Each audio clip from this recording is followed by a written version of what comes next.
unified communist China. It's a gift that keeps on giving. Japanese remnants would go headlong into oncoming machine gun fire, knowing full well what was going to happen. This is not the way other armies have behaved. Japan thought their entire existence that they absolutely had to have territory in China to survive. Not only do I want to do regime change, but I want to kill all your people while I'm at it. If you compromise with them, you are simply setting them up and putting them in a stronger position when they come at you for the final kill. Before I get going, I've got to make a disclaimer. What I'm saying are my ideas. They don't necessarily represent the U.S. government, the U.S. Navy Department, the U.S. Department of Defense, let alone where I work, the Naval War College. You got it? This is just me here, nobody else.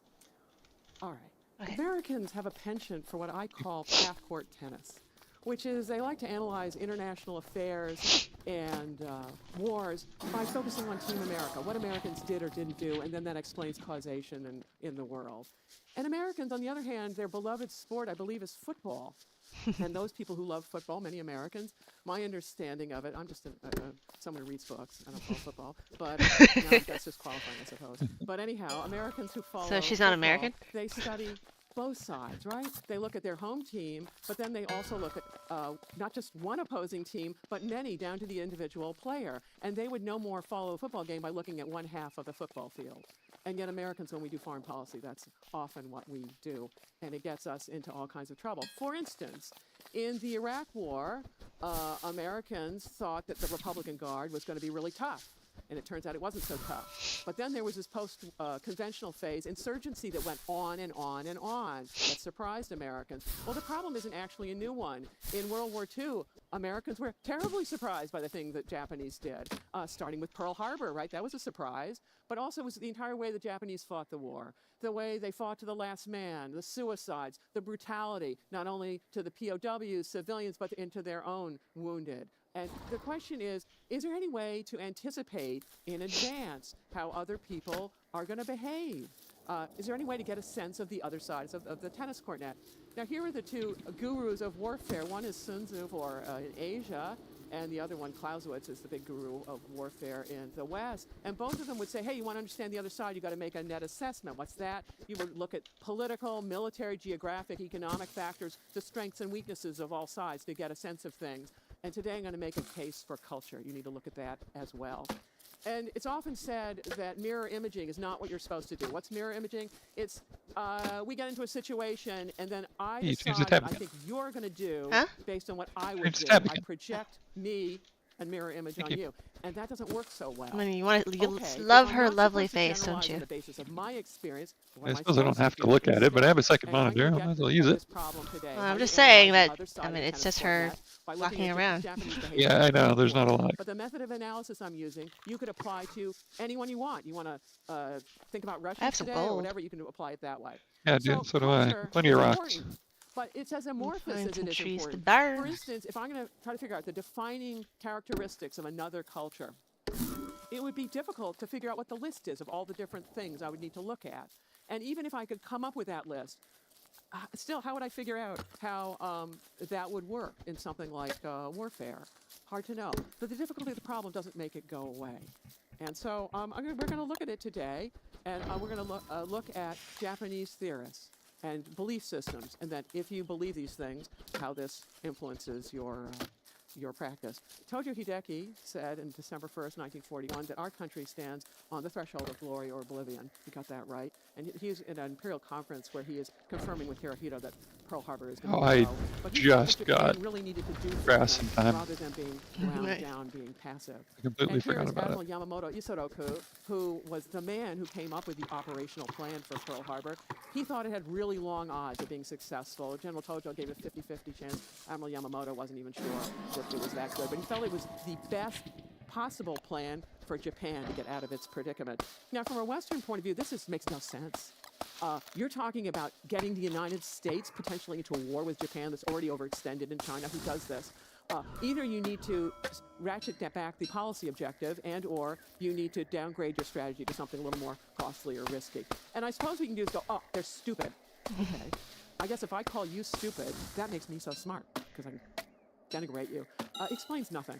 So rather than do that, they're very intelligent men. And why are they doing these? Why do they consider their actions rational and rational in what context? So this is what I'm going to be up to. And I can start with a little story to illustrate my point. In the summer of 1943, this is after the battles of the Solomons, New Guinea, Guadalcanal, they're all over with. The Imperial Japanese Army had a war college. An instructor comes into class one day, and he says, from now on, the curriculum's changed. The main emphasis is going to be countering U.S. tactics instead of what they had been teaching was Soviet tactics. And will become the A course. If anyone can teach this, go ahead, because I don't know a damn thing about it. Talk about being unprepared for seminar. And then think about it. Where are the Japanese actually fighting most of the time? What is the country that most matters to them at the end of the day? It will be China. And that's not what their war colleges are studying. Something's up here. Now, they're clearly making a really bad net assessment about the United States. Okay, this country also is known for lousy net assessments. I don't believe ours about Vietnam was particularly good either. And that's one part of the problem. So here's my game plan for this evening. I'm first going to talk about traditional Japanese theorists. And then it's going to be talking about Japanese practice. How, if you have this belief system, how explanatory it is for practice. This is my game plan right now. So the Japanese don't have just the one book like Sun Tzu's The Art of War or Clausewitz's On War. What they have is Bushido, Code of the Samurai. It's a whole literature, and it was written in the Tokugawa period, which quite ironically was a period known for peace, not warfare. Never mind. And what's interesting about this literature from a Western perspective, it's really not about military strategy. It's about deportment. It's how a samurai should conduct himself. And this reflects Japanese values and what the things that they emphasize. And so I'm going to go through it with you. Here's the game plan on the theorists. First, I'm going to talk about the philosophical origins of Bushido. I'm getting lots of rocks. Don't worry about those. And then the operational preferences. I'm following the brick road. That's the game plan for first half. Okay. And I'm going to use as my cultural bridge this man, You Hubby me. Chatter, who wrote a book much later in 1900, Bushido, Soul of Japan, Why Am I Doing This? He provides a concise definition of Bushido. And you can see he's an important figure in Japan. Not everybody gets their mug on the 5,000 yen note. So he's an important figure in Japan. He had spent 18 years abroad, and he had received higher education in Japan and a variety of Western institutions. He married, believe it or not, I don't make up these things, a Philadelphia Quaker, and he converted to Christianity. And he spent his life trying to serve as a cultural bridge, and that's how I'm going to use him today. And what he said is, unlike in the West, where notions of morality come from religion, in Japan they come from Bushido. And what is it? It's a chivalrous code of honor for the warrior class, these precepts of knighthood. There are three pillars of Bushido, according to Nitobe. They're Buddhism, Shinto, and Confucianism. From Buddhism is where you see Japanese fatalism, the origin of it. And here you have Nitobe saying, it's this calm trust in fate, a quiet submission to the inevitable, a friendliness with death. And it strikes Westerners reading this Bushido literature as a preoccupation with death. For instance, Clausewitz will talk about violence in warfare, but he's not interested in what constitutes an honorable death, let alone choreographing soldiers' final moments. Different culture. And from Buddhism, there are four noble truths of Buddhism. One is that existence is suffering, pessimistic view of this life. Second, it's caused by craving and attachment, so don't cling to this life or the things in it. It's all ephemeral. It's like a cherry blossom, blooms for a day, and it's gone. But there's a good ending to it all, which is nirvana. And how do you get there? The fourth noble truth is through forms of right conduct. So the emphasis isn't on what you achieve in your life. It's how you lead it. It's this focus on deportment. It's different from the West. Second pillar is Shinto, is this extreme patriotism, reverence for the emperor. And the third pillar is Confucianism, these imported ideas from China. Confucianism is at heart of how it's organizing a society and regulating it through interlocking social obligations, hierarchical, and through ritual and etiquette. So in the West, there's much talk about equality, right? And in the West, in the East, it's duty. It's what you owe other people. In the East, there is no such thing as social, in China, in Japan, of equality. Even twins have a birth order, and it's not about freedom either. It's about what you owe others. So if you think that these value systems seems really different, yeah, no kidding. It has nothing to do with the Greco-Roman Judeo-Christian West. It's a completely different value system. And so, Alice, welcome to Wonderland. buckle up. We're off for a ride. And I'm going to start. Here's my first piece of the Tokugawa literature. Yamamoto Tsunetomo's The Hagakure that he wrote in the early 18th century. It translates variously as hidden leaves, hidden by the leaves. And in it, he is describing, I'm going to read you some short passages from it all. What was he? He was a retainer for a daimyo, a feudal lord in Japan. He hadn't actually done any fighting, even though he's writing all about it. So if you don't do what you do, you publish. And I will tell you. She found that very funny. Yeah, she did. One of the things is this preoccupation with death. And here's Yamamoto. The way of the samurai is imagining the most sightly way of dying. Merit lies more in dying for one's master than in striking down the enemy. The way of the samurai is found in death. It is not necessary to gain one's aim, but if you live on without achieving it, it's cowardice. However, if you don't gain your aim and die, that's okay. This is really different from Clausewitz, where it's all about achieving the policy objective. It's not about how the soldier's leading his life. And here you can see the consequences. Okay, the pig is not this. south. Right. If you're focusing Oh, no. on no fears of death, and if you can't succeed, living on is a disaster, think of the Banzai charges, when Japanese remnants would go headlong into oncoming machine gun fire, knowing full well what was going to happen. This is not the way other armies have behaved. Different value system. All right. In addition to death, this Bushido literature's emphasis on honor, back to Yamamoto. The way of avoiding shame is different. It's simply death, even if it seems certain that you will lose, retaliate. Think of General Tojo and Admiral Yamamoto Yusoroku. Now, and here's, if you suffer a catastrophic defeat, here's the solution. In the event of a mortifying failure, you're going to wind up committing suicide, because the alternative, if you live on in shame, you're bringing everyone you're associated with shame. And I'm going to use Nitobe to be the cultural bridge. He said, in our minds, this mode of death is associated with the instances of noblest deeds and most touching pathos. So this vilest form of death assumes a sublimity and becomes a symbol of new life. It's a way to escape from disgrace. And in Japanese literature, there is the tragic hero who is pursuing noble but unattainable aims, and rather than making disagreeable compromises, goes down in flames. This is what seppuku is all about.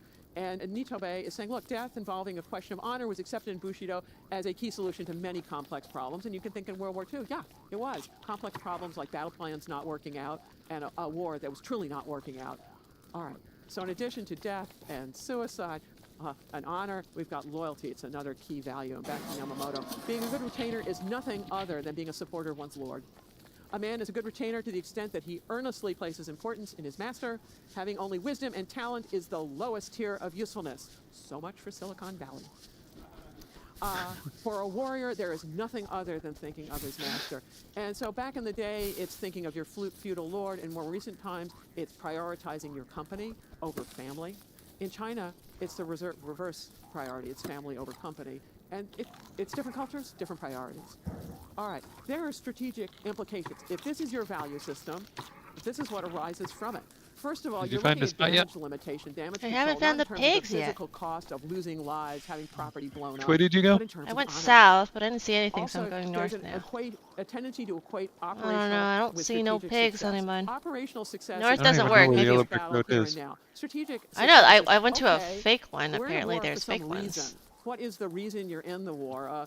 So I'm Japan's gonna try reasons for being in west China had because to I do went with east a little containing bit, south communist a little bit, and north a expansion, little bit, and and I also don't see anything, so stabilizing I'm the going place to so go east, they can west. make money out of business. You might be a little That's bit your west of you. strategic objective. It's not your operational one. But the Japanese samurai Through the are graveyard? equating the two, saying if I take this hill, somehow I it's don't think so. automatically going to deliver the strategic Okay. objective. And in fact, they won most of the battles in China, but they lost that war. Also, there's this focus on what constitutes an honorable death. It's not the Western focus of literature is all about preparing the field of battle in advance for success, and whereas this literature is focusing on what to do after disaster, so that here's some more implications. Once the Japanese are failing in battle, operational failure, they are on death ground. What does that mean? It means that death ground means the only way you survive is if you fight harder. Like this is what's going on in Ukraine right now. Is that when you decide you're going to annihilate an entire culture, you put people on death ground, and then they have very few choices of what they do next. Did you went through the lizards? You sure did. Means for the Japanese to Yeah. feel that they're on death ground when they're failing means they're not going to give up. They're going to fight brutally. Maybe it's against not West. overwhelming I don't odds. know. So in the West, when we like to I'm mirror not image, very far we want to think past of a that. rational actor with some kind of Did you go north? mathematically based West? cost benefit. I of went when you north should a little give up, when bit. the Now I'm costs going just southwest. are so high above whatever your value of the miss object is. it? You ought to call it quits. Well, that I kind of don't calculation have the does Yellow not Brick Road. translate well across the divides between civilizations. I've got a nice picture Maybe here it's south. of Lieutenant Onoda, who had been hanging maybe out it's in far Philippine south. jungles for, 30 years after the end of the war, carrying on the war in isolation. I don't believe this is how most Yeah, other I armies think it's work, south. or soldiers in them. Different culture, different things you do with your life. And here's Sir William Slim, Field Marshal, British 14th Army, that he led in Burma, Oh, no, commenting on there's his a relic road experiences. here? If 500 Japanese were ordered to hold a position, we had to kill 495, the last 5 committed suicide before we could take the place. And it was this combination of obedience and ferocity that made the Japanese so formidable. Okay, this brings me to another value that's emphasized in Bushido, willpower, back to Yamamoto. There is nothing that cannot be done. The way of the samurai is in desperateness. Simply become insane and desperate, and it'll somehow work out for you. One can accomplish any feat. Think of Pearl Harbor. And this emphasis on willpower and just trying harder, it denigrates strategy. And here you see a There's picture a lot of of anime the shows like supreme that. example of Yep. honor and loyalty and willpower, and they're kamikaze pilots. But if this is what you're doing, you're It's interesting because... Actually, no. denigrating strategy. From what I read, just like a little bit about it and some comments about it, they said that Bushido was created during times of peace, but it was preceding that was a time of a lot of warfare. And when there was times of peace, they romanticized the times of war, and that's where Bushido came from. Yeah, I can see that. And so people who romanticize Bushido is now romanticizing a war. Now they're over, like, they're referencing a romanticized war during war. Right. But that's And interesting. here, Yamamoto's me talking about tactics, but it has operational and strategic implications. He says, learning such things as military tactics is useless. The way of the samurai is one of immediacy, and it is best to dash in headlong. If one were informed of military tactics, he would have many doubts. So the idea is, if you think about these things in peacetime, you'll start see a junkyard. hesitating in wartime. It won't work out for you if you do this. It's a graveyard. During times of peace, when listening to the stories of battle, You think should pigs never are say, near in facing junkyards? such a situation, what would a person do? Well, so much for my job, the Naval War College. I can't So find much for the pigs, case honey. I'm studies. sad. No matter what the circumstances fucking might not. be, one should be of the mind to win, one should be holding the first spear to strike. So here are the implications if you believe this. What you're doing, it's a very unanalytical way to approach wars. It's all about whatever it is you want, you just steal the will and go for it, and somehow you'll get it if you want. There's a lack of grand strategy. What's grand strategy? It's integrating all the instruments of national power, not just the army, or the Army and the Navy, which is what the Japanese are trying to do, but all instruments of national power in pursuit of, if the bigger aim is to stabilize China and keep the communists out, there are some diplomacy and some other things going on, but that's not what's happening. In the samurai literature, it's a focus on the military instrument exclusively. So I'll give you an example of how this works out. Before the Imperial Japanese Army and the Imperial Japanese Navy invaded French Indochina, neither one of them did a little study saying, hey, if we do that, let's check the other side of the tennis court net and see what other people, how they might react. They just steal the will and march right in. Okay, that triggered the U.S. 100% oil embargo. That's a problem. Wow, you went really far south too, huh? So it is this You're teleporting focusing everywhere. on just the operational level. I'm not teleporting. Where do you It's the teleport? basis for this ill-founded optimism. Well, right now, He just took territory after territory without saying, hey, what about the cost of actually occupying these places? And, oh, we're going for these places for resources. So maybe we ought to check it out with the finance ministry and others about how we ever going to get these resources back home. None of that's going on. It's a disaster for them. Okay, I'm going to talk about a couple of secondary theorists.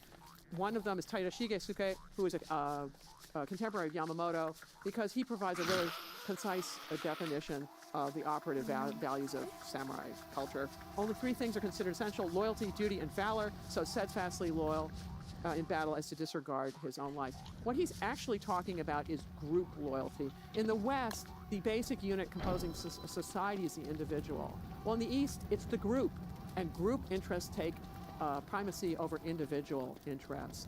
And for the Japanese society is divided by in-groups and out-groups. The most basic in-group, biggest overarching one, is the Japanese people vis-a-vis everybody else.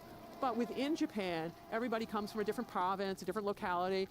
They go to different educational institutes. They graduate from different kindergarten classes, I kid you not, and college classes.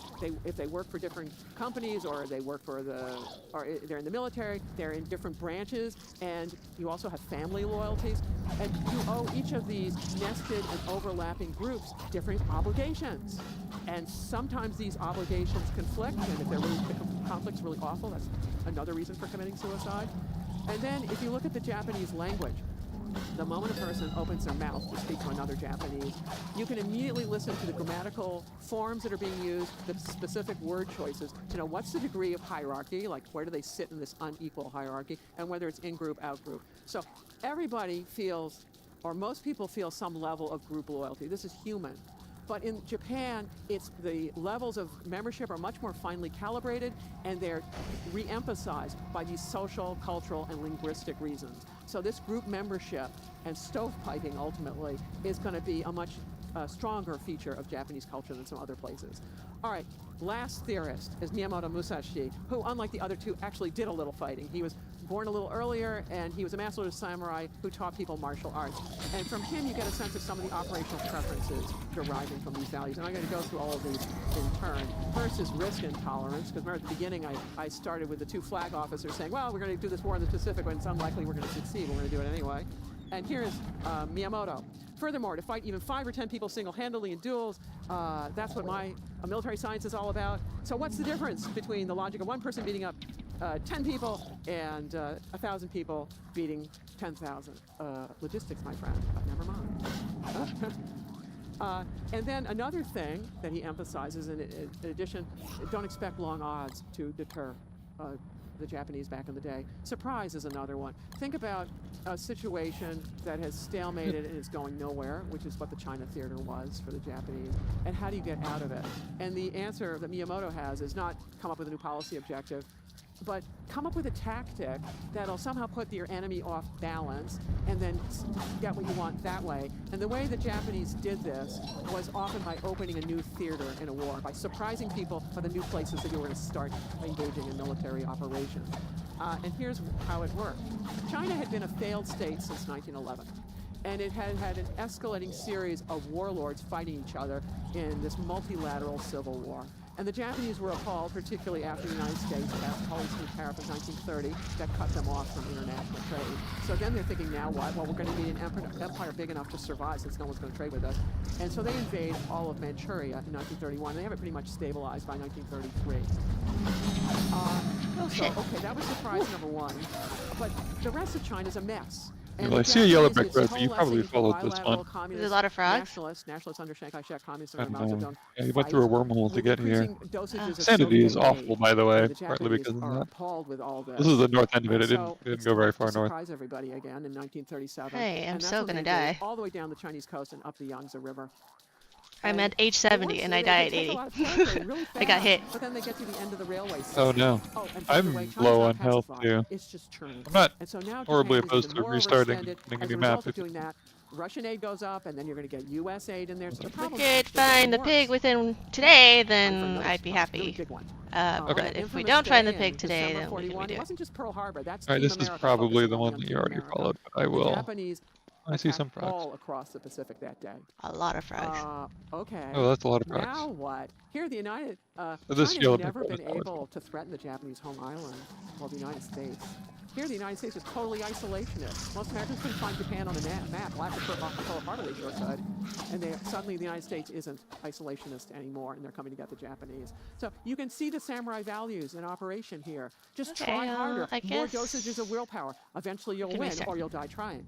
I am so Okay. far. I am so Another far. operational preference that you can see, which is as part of the surprise. Want to of start preemptive over? attack. This is how Sure, Japan began starting all over. of its wars. Alright. The first Sino-Japanese War, and the second Sino-Japanese War, Russo-Japanese War, and the Pacific War. This is how all of them begin. And finally, Miyamoto offers some advice on how you break the enemy willpower. And in this case, you've already won conventionally, but they're waging an insurgency against you. I'm modernizing the terminology. And the idea is you want a psychological victory. You want them just to quit. And somehow you're going to break their will to resist. And I suspect this is what the Japanese thought they were doing and the rape of Nanjing and other atrocities, that they were going to do these horrifying things and that would break the will of the other side. Okay, be careful whom you put on death ground. The Japanese were repeating a mistake done by the Nazis, which is if you're dealing with even a failing state, which Russia was, Stalin had shot so many of his officers in the 30s, and then he inflicted a famine on Ukraine. But when the Nazis came in and they were going to wipe out not only the Russian government, but also the Russian people, you will superglue people, government, and military, and you will transform a failing state into a lethal adversary. And this is what Nazi brutality does to Russians, what Japanese brutality does to Chinese, and what Russian brutality today is doing to Ukraine. Don't do it. Bad strategy. All right. There are strategic implications from these values. One is this emphasis on the offensive, preemption. It's emphasis on military action to solve all your problems. And you have a fixed policy objective, whatever it is. And if you're in a given battle, you have to win that battle. It's not, oh, I have an overarching objective. It's too costly here. I'm going to call off this battle and I'm going to try again somewhere else. Hey, what's up? The moment your plan is failed, you're a failure. So they're not thinking of planning in terms of branches of sequels, and there'll be unexpected events that take place, you'll adapt to. None of that. You're a failure if any of that stuff happens to you. So there's a real insensitivity to risk. And there's no grand strategy. But if you believe these things, you will be lethal in warfare. You're not going to give up easily at all. And so you look at the Japanese at the end of the war and go, why don't they quit a lot earlier? Well, it's because in a way, they're already dead men. They suffered social death. And so they're going to keep on until the very, very end of all of this.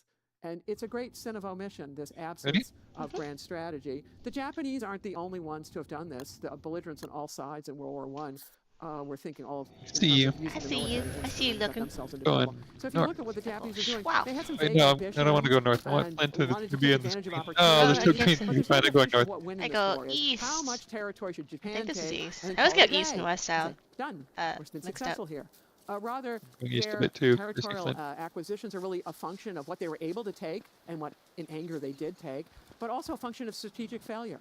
No matter what they did, it never pacified the China theater. Problem for them. Okay, Alice, that was Wonderland. Now we're going to get to how it works, how other people live. If you believe these things, how does it help explain what actually happened in World War II? And I'm going to start with two sins of omission: the Japanese neglect of paying more careful consideration to logistics, and then another sin of omission is a neglect of protecting their sea lines of communication. And then the last two are about these in-group, out-group divisions and the problems it cause for within each military service, intra-service rivalries, and then between the two services, the Navy and the Army in the war, that caused them such difficulties. Okay, the Japanese, if you start at the beginning of the war, Japan never produced more than 1/113th U.S. steel and coal production. It never did more than 10% of what U.S. munitions productions were. I believe if you do the math and take all the battleships and divide people into everything, that each U.S. soldier had 4 tons of equipment per, whereas each Japanese soldier had about 2 pounds of equipment. Japanese main weapons in this war were the grenade and the bayonet. Their artillery and machine guns were very obsolete, what they had going in the Pacific War. And then you flip it around and look at the United States. The United States had about 18 men in supply, or men and women, but mostly men, in supply services supporting each rifleman at the front. Other militaries in this period had about an 8-to-1 ratio. Japan had about a 1-to-1. So Japan's already suffering food shortages before Pearl Harbor. And then when you get to the winter of 1942-43, the Japanese are having critical shortages of oil, so they no longer can deploy the fleet at will. That means you forget about convoying anything, because you just haven't got the oil to do it.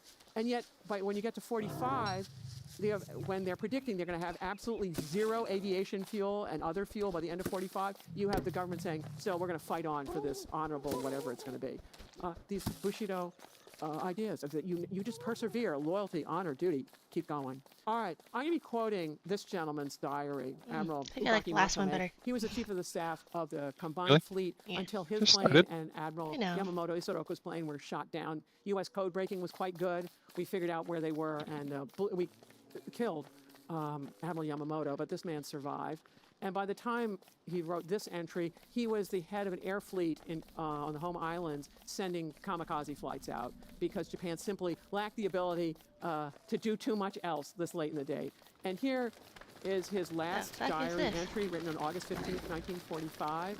This is after 2 atomic bombs had been dropped and after the Russians had deployed into Manchuria. And he said, okay, there are various causes for today's tragedy, and I feel that my own responsibility is not light, but more fundamentally, it was due to the great differences in national resources between the two countries. Okay? It's too late to come to that conclusion.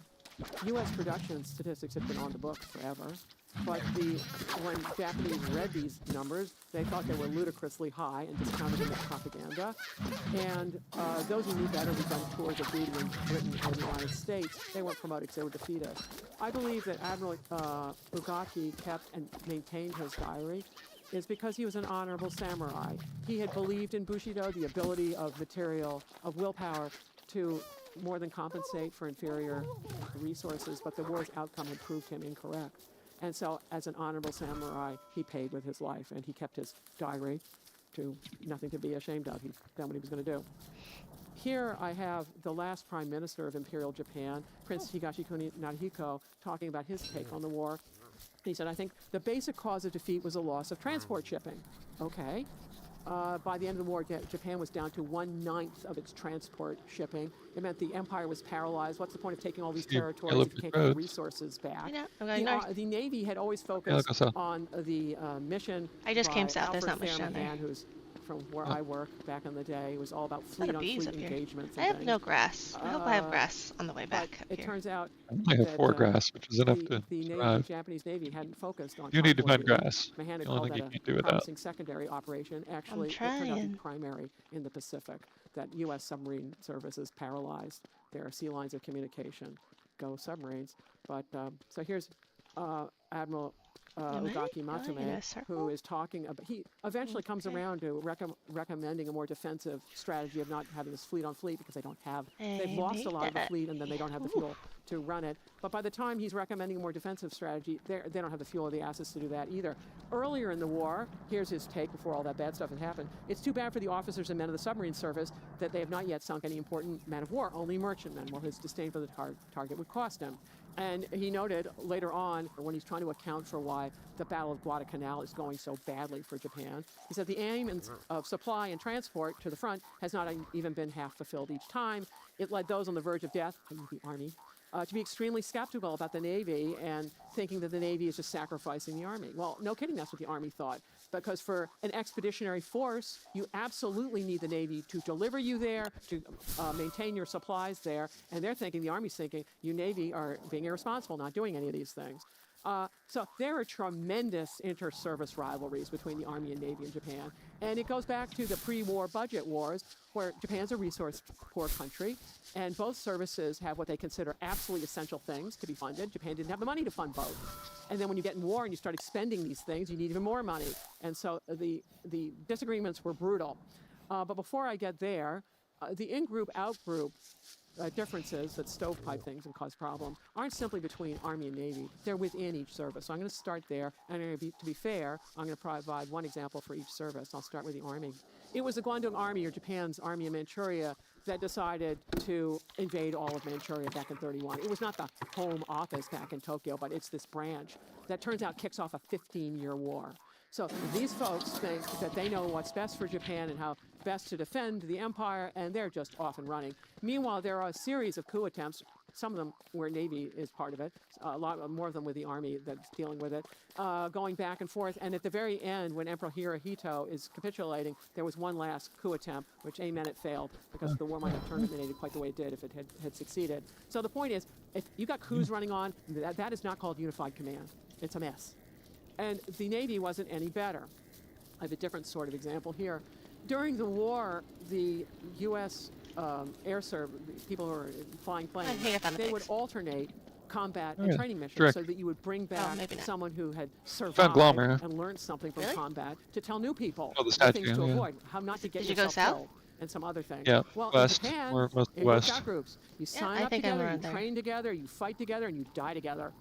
It doesn't mean the Japanese couldn't have grafted people between groups. It's just culturally, it's not the natural thing that comes to mind. Moreover, and this apparently applies to the present. Okay, I have no idea. Can I see your map? In the U.S. military, they have what are called hot washes after different operations. You come back, and you're very self-critical about all the things that went wrong. to figure out how to do Started that here in and just go like due well, there are west. cultural reasons why you would I went not like want this to and do then I that in followed this Japan. road. Just, Okay. it's different. So Oh if shit, I'm you- gonna die. Sorry, I had to put- Leave me alone. No, they didn't hit me, it but gets toxic between the services, and I've got 4 examples, and I'm going to start with organizational issues. So it's only in 1944 that the Army and Navy finally to get it together to have regular liaison meetings in Tokyo. Great, just in time to, figure out how the capitulation is going to work. And then the Army wanted to unify the 2 high commands. The Navy wanted nothing to do with that one because they knew they'd just become the box lunch delivery service for the Army. I'm Didn't gonna wanna look do for that. a spot. So Do you want by to 1945, have Chester? they Because did you're gonna go unify off and their get stuff. information department. Great. no, I get Chester propaganda, killed. I and don't maybe need share Chester. Tokyo roads on a good day. Who knows? Okay. But there was But no I will planning, even under the start looking imminent for threat spiders of and stuff invasion, ASAP. to how they're going to coordinate their assets to protect their Found home 2 island. gold. They aren't That's even enough for a science coordinating their machine. air assets. Disaster. And this disaster goes back way in time. I got lots of They had wood, but I don't have far lots of back in time. rocks. They'd had a very successful war Try against to look for Russia that Glommer ended in statue. 1905. How But close is it afterwards, to in the 1906, picking? immediately It's afterwards, pretty the Army close. and Navy are allowed to have completely separate war To the plans. north, south, or The west? Army plan is all about East fighting of the Russia Pig King. for the big land grab. You'll see it if you're in following the Eurasia. road. The Navy plan has completely different set of enemies. It'd be the United States and Britain. Where are for the you? big You're at the gambit. pigs? You're not going to use At the ships in picking, Siberia. The big gambit. for East of the empire Pig in the King and then Pacific. very slightly Each of south. these plans, A, they're Very secret from the other slightly service. Just on the other B, cross each of, plan just assumes just the other past the road. service is going to do all kinds of important things for them. Okay, great. So I guess the idea of secrecy and surprise, got it. normally you apply that to your enemies, not your sister service. But that's how it works in this setup. Now, the Army does come around to the Navy plan. Why? Because they get walloped by the Russians on the Mongolian border at the Battle of Nomonhan. The Russians just decimate them in 1939. So now the Army says, okay, maybe that southern advance thing wasn't such a bad idea. And so the Navy thinks this is great, and they do their southern advance. They go zooming down. The Japanese mind over matter stuff seems to be going really well, because in 1942, the Army takes more land or a more dispersed theater than any country on the planet. The Navy hasn't lost a single ship. I mean, it's looking really good. Except there are a few little details here that are a problem. What the Navy hadn't told the Army is that actually they weren't ready for this whole thing, that they needed this outer perimeter reinforced by airfields in order to make the thing work. And that wasn't complete. And the Army learned about this on August 17th, 1942, because one of these airfields was being built in this tropical nightmare called Guadalcanal that the United States knew about, even though the Army didn't. And also, the Navy was in deep Wait, trouble, and what? used the Army to help them out of Guadalcanal. So now think samurai. The Japanese 17th Army had been ordered to take Port Moresby in New Guinea. That's what they were up to. But with Guadalcanal, they are told, you need to tack on Guadalcanal many to that Port Moresby pigs event. around here. Okay, and logistics, Face they're me. 1,000 kilometers apart. So now the Army is going to be lying to the Navy about how many people they've got at Guadalcanal, because they're scared the Navy won't provide enough rations and things. The Navy doesn't provide enough Rations? rations. People starve anyway. And then the Navy that got the Army into this You mess said wants to call rations? it off and move out. Yeah. And the Army, good samurais, want to fight on. And they just expend all kinds of resources. And this thing has enormous strategic effects. Prior to Guadalcanal, the Japanese Army wanted to continue their strategy of chasing the nationalists out of China. Back in 1937, the Japanese had conquered Nanjing, which is the original nationalist capital, and the nationalists had fled up the Yangtze River to Chongqing, beyond some gorges and some other things, and beyond the rail network. Yeah. And in 1943, the Japanese were planning to attack Chongqing. Oh, I found more gold. At And that point, I spiders. think if you're a nationalist, you're fleeing into Burma. And if Did that you had find a happened, spot? then Still the looking. Japanese could have probably I think I pulled found a hundreds of spot, thousands of but people out of China theater something's and put them chasing me, so elsewhere, and that would cause all I kinds can't do of anything. problems. Also, the Japanese. Hey, let me know when you also, can where it had is, and I'll come plans back. to, Start the invade science machine. Australia. So Guadalcanal has enormous. Do you see strategic the red implications. forest So that if you're leads to focusing the samurai on one battle, the Guadalcanal, picking? well, it has implications in Well, places just called outside China of there. I and Australia think that are a over long here way would be off. nice. Okay, So really the United close. States So here's also the had circle. Let's inter-service go around here. rivalries, I was right, thinking around between here. our Army and Navy, Okay. and that's why you have two separate Heading up campaigns that for way General if I Nimitz and General can. MacArthur. Big egos, one campaign for each ego, and apparently that wasn't even big enough for MacArthur. Okay, but even so, I don't believe the inter-service rivalries in the United States were remotely on the scale that they were in Japan. I have one final example to prove that one. So, after Pearl Harbor, that had been tremendously successful for Admiral Yamamoto. He wanted to do, the next thing was to attack Midway, because U.S. basing there. And the Army said, we're not going to do this. And Yamamoto goes, I'm going to resign. And the Army, we don't care. I'll commit suicide. We'll buy popcorn. And here's what changes this. So after Pearl Harbor, Americans wanted to let the Japanese know that we were thinking about them. And so this is where Lieutenant Colonel James Doolittle, the Doolittle raid's named after him. In April 1942, it was a one-way trip off an aircraft carrier because they had so much fuel in order to get to Japan. The idea was they're going to go bomb Japan and then ditch in China whoever survives. Very brave people who did this. Are they going to cause massive damage in Japan? Well, yeah, if you're directly underneath, you won't appreciate it. But in general, it causes minor damage. But it has a major, unanticipated strategic benefit. Think samurai. The Army, all of a sudden, is backing the Navy that they're going to now do midway with them. And it's like, don't think, retaliate, avenge your honor. The Army was appalled that anyone had been able to bomb Japanese skies, so now they're all over it. Okay, so how does Midway work out? Really poorly for the Japanese. They lose 4 aircraft carriers. They've only got 12. They've lost a third. Jesus. And here we go, in group, out group. The Navy doesn't tell anyone for 3 or 4 months in a war. Right? So That seems they're very bad. thinking about their little stovepipe, Right. and they're ignoring Japanese interests when this is going on. Okay? Different story. So they do get their operational end to the whole thing. It's called, this is the firebombing of Tokyo. The whole place went up in flames.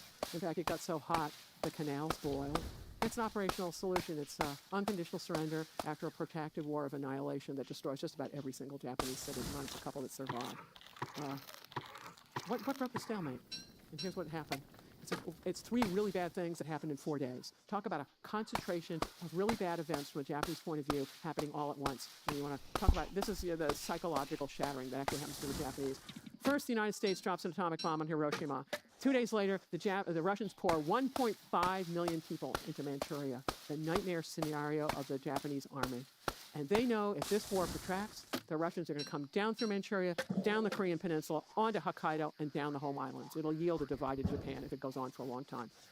And then you have the next day, the United States drops the second atomic bomb with a bluff. The idea being, we're going to keep doing this daily or every other day, except we don't have any more atomic bombs, and we cannot build them quickly for a long time. So that's big bluff. But the emperor then has had enough. And he breaks the deadlock in the cabinet, and the cabinet allows the deadlock to be broken the next day. And then he makes an unprecedented radio broadcast, never had that happen before, to his subjects telling them, game over. And then the next day, he sends 3 imperial princes to the Manchurian, Chinese, and Southern theaters, conveying his orders that game over. And from that moment on, his samurai obeyed him, and they absolutely cooperated with the occupation. There's no insurgency, no nothing going on after this. And at the end of the war, the United States came to understand the Japanese. At the beginning, totally misread the situation with the oil embargo that's meant to deter. Instead, it precipitates the war that we didn't want. But at the end of the war, the United States realizes you're going to need some level of Japanese cooperation if you're going to occupy the place. And they're going to use Emperor Hirohito for this. Hirohito is scared to death that it's not so much that he'll be hanged, but that the United States will extinguish his son, kill him and his son, and then it's over. You said something about getting too many souls. I just lost like a shitload of souls. I think because I hit 20 or something. Yeah, you can't hit more than 20 or 20 and more. Institutions, demilitarize the place and try to get democracy going there. Okay. It's the Constitution. But I'm healthy. How did I get my health back? Staff, they're running around raiding. I don't know what happens. I just read something that you can't have too much souls. And they cobble this thing together. Yeah, I dropped half of them and they This is disappeared. the unamended Constitution of Japan, still in power. Anyway, I'm coming back. To this very day. MacArthur's gift to Japan. All right, I've been incredibly critical of the Japanese, but to sum up here, there are cultural explanations for their neglect of grand strategy, inability to cut their losses, inability to coordinate, and the ferocity with which they fought. So if you look at their values, and they're explanatory of what may well happen when things get set off. But I've been really critical of Japan. I want to even out the story by ending on the United States a little bit, because the United States played a good game or a bad game of half-court tennis, a mirror image at the beginning of this war. So when the Japanese go into Manchuria in 1931, we want them out. We don't ask, well, why are you doing this? And their answer would be, well, hey, you passed the Holly Smoot tariff. That means we're trade dependent. Whom are we going to trade with? And once you did the tariff, everyone retaliated, so you've now shut down international trade. So we need an empire that's big enough to survive, so that's why we're in Manchuria. Hello. Where's By the way, base? there are way too many communists here. I don't have any rocks, so I can't make the campfire. But And let's go then up in here. 1937, Oh, when okay, I got rocks. the ante going into the rest of China, we didn't inquire what's going on. And what the Japanese want to do is wall off communism, don't want that, and then they want to stabilize China so that you can have some productive economic growth. And if you go, well, what were U.S. post-war objectives for China? Ooh, sounds remarkably familiar. Communists out, stabilize the place. Okay. Well, how does the war affect all this? Well, actually, the warfare that went on Right in the middle wiped of out the two barriers to communist expansion in Right, Asia. right, What are where- the barriers? right here? Well, one, it's Chiang Kai-shek and the nationalists in China. The Japanese wipe him out. They don't I'm building totally a defeat him, science machine. but they have so weakened him and so discredited him that by the end of the World War II, he is really poorly positioned to win the Chinese Civil War, which he promptly loses. And then what does the United States do? What's the other barrier to communism? Well, it's the Japanese. We wipe them out. So what do you get? A unified communist China, which makes really complicated wars, the Korean War and the Vietnam War. And the problem is the gift that keeps on giving. We're still dealing with this problem today. So take a little word from Sun Tzu. Know your enemy or the other side. Know the person you're talking to. Don't play half-court tennis. It's a really dangerous game. Rather, try to analyze why. Ask yourself, why is someone doing whatever they're doing? Build the And chest. just because you're trying to understand it doesn't mean you're condoning it. You're just trying to figure out the logic of the other person. It'll set you up for more informed choices. Before we move on to the interview, a quick word from our sponsors, Scale AI. The AI race is the Manhattan you know, project it for might be modern too age. close, because Whoever there's wins frogs. reshapes the balance of global power. Oh, That's why Scale partners with the U.S. government to fuel America's That's AI true. advantage through their Want to data go hub. over here? The Air Force, Army, Okay. Defense Innovation Unit, and Chief Digital and Artificial Intelligence Office all trust Scale to equip their teams with AI-ready data and the technology to build powerful applications. Scale recently introduced Defense Llama, Scale's latest solution available for military personnel. With the Defense Llama, military personnel can harness the power of AI to plan military or intelligence operations and understand cool. adversary I'm gonna. whether through its work with the government What was or that? businesses I like heal myself. OpenAI, Should we- Google DeepMind, or Meta. Scale They is move it at over the here? forefront of U.S. AI. Okay, hold on. Let me. If you're interested in build a learning more hammer. about how Scale powers frontier AI capabilities, go Oh, to I need grass. Do you have grass? /Dwarkesh. All right, back to Sarah. I'm a little bit confused. Dark on some of You the have one more stuff grass? Uh-oh. So, Damn you know, it. this Zen Okay, well, Buddhism, I'm gonna build a hammer. cherry Let's just orchards build that are blossoming, somewhere new. it's We'll. like the generosity shit. of a samurai, all this Bushido moral stuff. How does that square with the conduct of Where am I Japan during building? the war, Just the right here? Man King, Yeah. the killing of millions of Chinese, the treatment of prisoners of war, which rivaled the. You want a new? I'm the just gonna make a raids and the new. Nazi extermination camps. It chain. seems like where's the Buddhism Break the other there? one down later. Where's the? Well, A, I'm not an expert on Buddhism.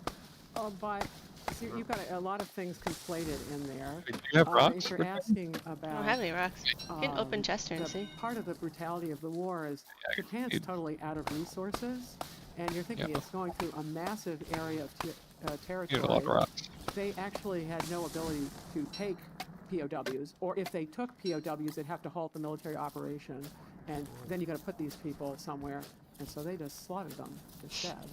And not there were POWs, and or there were cases of hostile civilians who also got slaughtered because I don't know the because, but they had very limited numbers of people to deal with this. So on one hand, you've got absolute desperation. I don't think any people behave well when they're desperate. The war had been going on for years by the time we get interested in it, right? It starts in 31. So you have desperate people. There's another piece. I can just add little pieces. I can't explain a whole people. That in the prison camps, so in Japan, if I'm gonna be, let's say you were Japanese, you and I are looking each other in the eye. That's how you do it in the West, show that you're paying attention. That's not how you do it in Japan. In Japan, if you're Japanese, I'm looking at your shoulder. It's rude to look people in the eye. It's just too intrusive. You're getting too much information probably from that person's face. So you can imagine a Westerner in a prison camp looks his guard in the eye. And the eye's going, the guard's going, well, who is this arrogant person? You're a PO. You can imagine bad things are going to be. PO. These are guesses on what's going on. There are certain values that I've talked about. There's certain desperation that's going on, and then there's the dehumanization of what wartime's all about, right? Initially, conscripts go in of all armies having trouble killing people, and then they get better at it over time. This is the tragedy of human beings. I don't know if I've answered your question. I don't know that I know the answer. Okay, so here's another thing that I want to clarify. Look, if you were trying to understand Britain's conduct in World War I, why they initiated it and why they conducted it in the way they did, and you try to understand it using cultural explanations, what some British guy wrote in the 17th century, I don't know how far you'd get. And maybe the more illuminating thing is just to look at like immediately what was happening in the 1910s, what were the proximal strategic objectives. So with Bushido, why are we looking back at what people were writing in the 1700s? I'm going to break up the British thing into two parts. So one analytical framework is you can look at wars in terms of underlying causes and proximate causes. The underlying causes are like the tinder of grievances on both sides. And there can be cultural components to that or other components. And so there's this accumulating tinder of where you've got two different sides, at least in cross purposes. But then there's the match, the proximate cause, which is a whole series of matches. And finally, the last one's Pearl Harbor, and you are off and running to a place you might not want to go to, right? So there's that. And then there's culture. Let's look at Britain, strategic culture. And I'm no expert on British strategic culture, but these are some basics. So they're an island, and they want to be able to trade with the world, but they don't want any one power rocks, dominating by the the way. continent. So this is their strategic thinking from way I'm back. off looking for And rocks. so I don't know where they are, but on the verge of dominating the continent, you want to back the other side to prevent that I have, outcome. So that's very much a part of very British little thinking. stuff, Goes back so I a have to long be careful. time, and you can read things going back a long you low time in health? describing that No, situation. I just don't There's have grass another and sticks, piece so I that goes can't back a move long from this time in area. Oh yeah, yeah. Navies are Well, grass is a good point, dude. This is my last. I gotta get those too. My last torch, I goal that think. you're after for fighting. Whereas armies can be, if your goal is, I want to occupy all of France, or better yet, the Holland, something smaller. Yeah, an army might be able to do that for you, one instrument of national power. But Britain's reliant on a navy and doesn't like to have a big standing army. And so they're thinking in terms of diplomacy and allies, and working economics, making money from trade. And so they are the ones who coined the term grand strategy. It is their gift to us. And it absolutely informs their thinking at a very macro level. So no one thing is entirely explanatory. Also, we human beings game the system. The moment I tell you you're Japanese and you think this way is the moment I go, oh, that's what she thinks. Ha ha ha ha. We're doing something different, right? So this is the problem with human beings. The loyalty precept. Wasn't one of the problems with the Japanese military that they weren't loyal, that they were trying to do these coups all the time, and the young officers were insubordinate? Yeah, it's an excellent question. And what you're doing is feeding me back the Greek principle of logic, which is the law of non-contradiction. You cannot simultaneously believe mutually exclusive things. So what's going on? You're telling me it's all hierarchical, and now you're telling me junior officers are doing, or mid-level officers are doing things. What's going on here? But that's a fundamental principle of logic that the West puts great credence on. Not the case in the East, necessarily. Now people have educations that are different, so we're going back in the day where people are not looking in terms of, okay, we're going to have a logically consistent argument. Rather, there are these social values that we are going to, if it's all about group loyalties, that's what we're going to prioritize. And if my subgroup is going to be my unit or whatever, that's how that's going to go. So you're doing a wonderful piece of Western logic. It's excellent. And this is why other cultures find dealing with Westerners like battery acid. I think that's an Because interesting they have detail, by the these way. different belief systems, and you go, About what? He was saying, how can the Japanese value loyalty so much, and then at the same time they have all these coups going on, and they have like mid-level officers making decisions that plunge their whole nation into wars and stuff like that. And she's saying, you know, it's logically inconsistent in the like Greek way of thinking of logic, and we in the West would think, well, you can't do both of these things; they're inconsistent with each other. Not But necessarily. the Japanese aren't really thinking of it that way. Is her point, that they don't like. Back then, she's saying it doesn't matter if it's logically consistent or not, because that's not really their value system. Like, we place a lot of value in that kind of logical consistency, and she's saying they don't. Well, I don't even think it breaks their own logic, because your question is, who are they loyal to? Are they loyal to their concept of Japan, or are they loyal to the emperor? Yeah, sort of. I agree with you. I wasn't entirely sure that those were mutually exclusive. Oh, I found rocks. Thank God. And flint. What's that? You need flint? Yeah. No, Eyeball, don't kill all the lizards, you asshole! I guess I can get flint while I'm here. I don't have room for rocks, though. I'm eating all my berries. okay, Sorry. you have women and we got women. Our women drive cars, and yours are like, where? What's wrong with your women? Western logic, it's excellent. And this is why other cultures find dealing with Westerners like battery acid. Because they have these different belief systems, and you go like, okay, you have women and we got women. Our women drive cars, and yours are like, where? Is there something wrong with your women? It's battery acid in other cultures.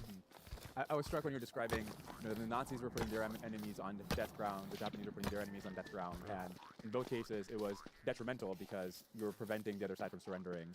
That seems even worse than what was happening before that period in history, where, look, you can think over time that our norms about civility and war crimes are improving over time, but it seems like in World War II, the way people were acting was even worse than they were acting in World War I. The way like Germany and Russia were fighting in World War I was probably more civil than how they were fighting in World War II. And then obviously what Japan was doing in China at the time. What was going on around the world that people just got so like demonic? No, it's not. Warfare's not so. They're killing people. A lot of people talk about just wars, and it's rather a horrible piece of human existence. So there are a number of things that have gone on. With the Industrial Revolution, you can now kill people on an industrial scale. When you're doing it with bows and arrows, it takes a lot more time to create the mayhem. So that's one thing, the ability just to wipe out people.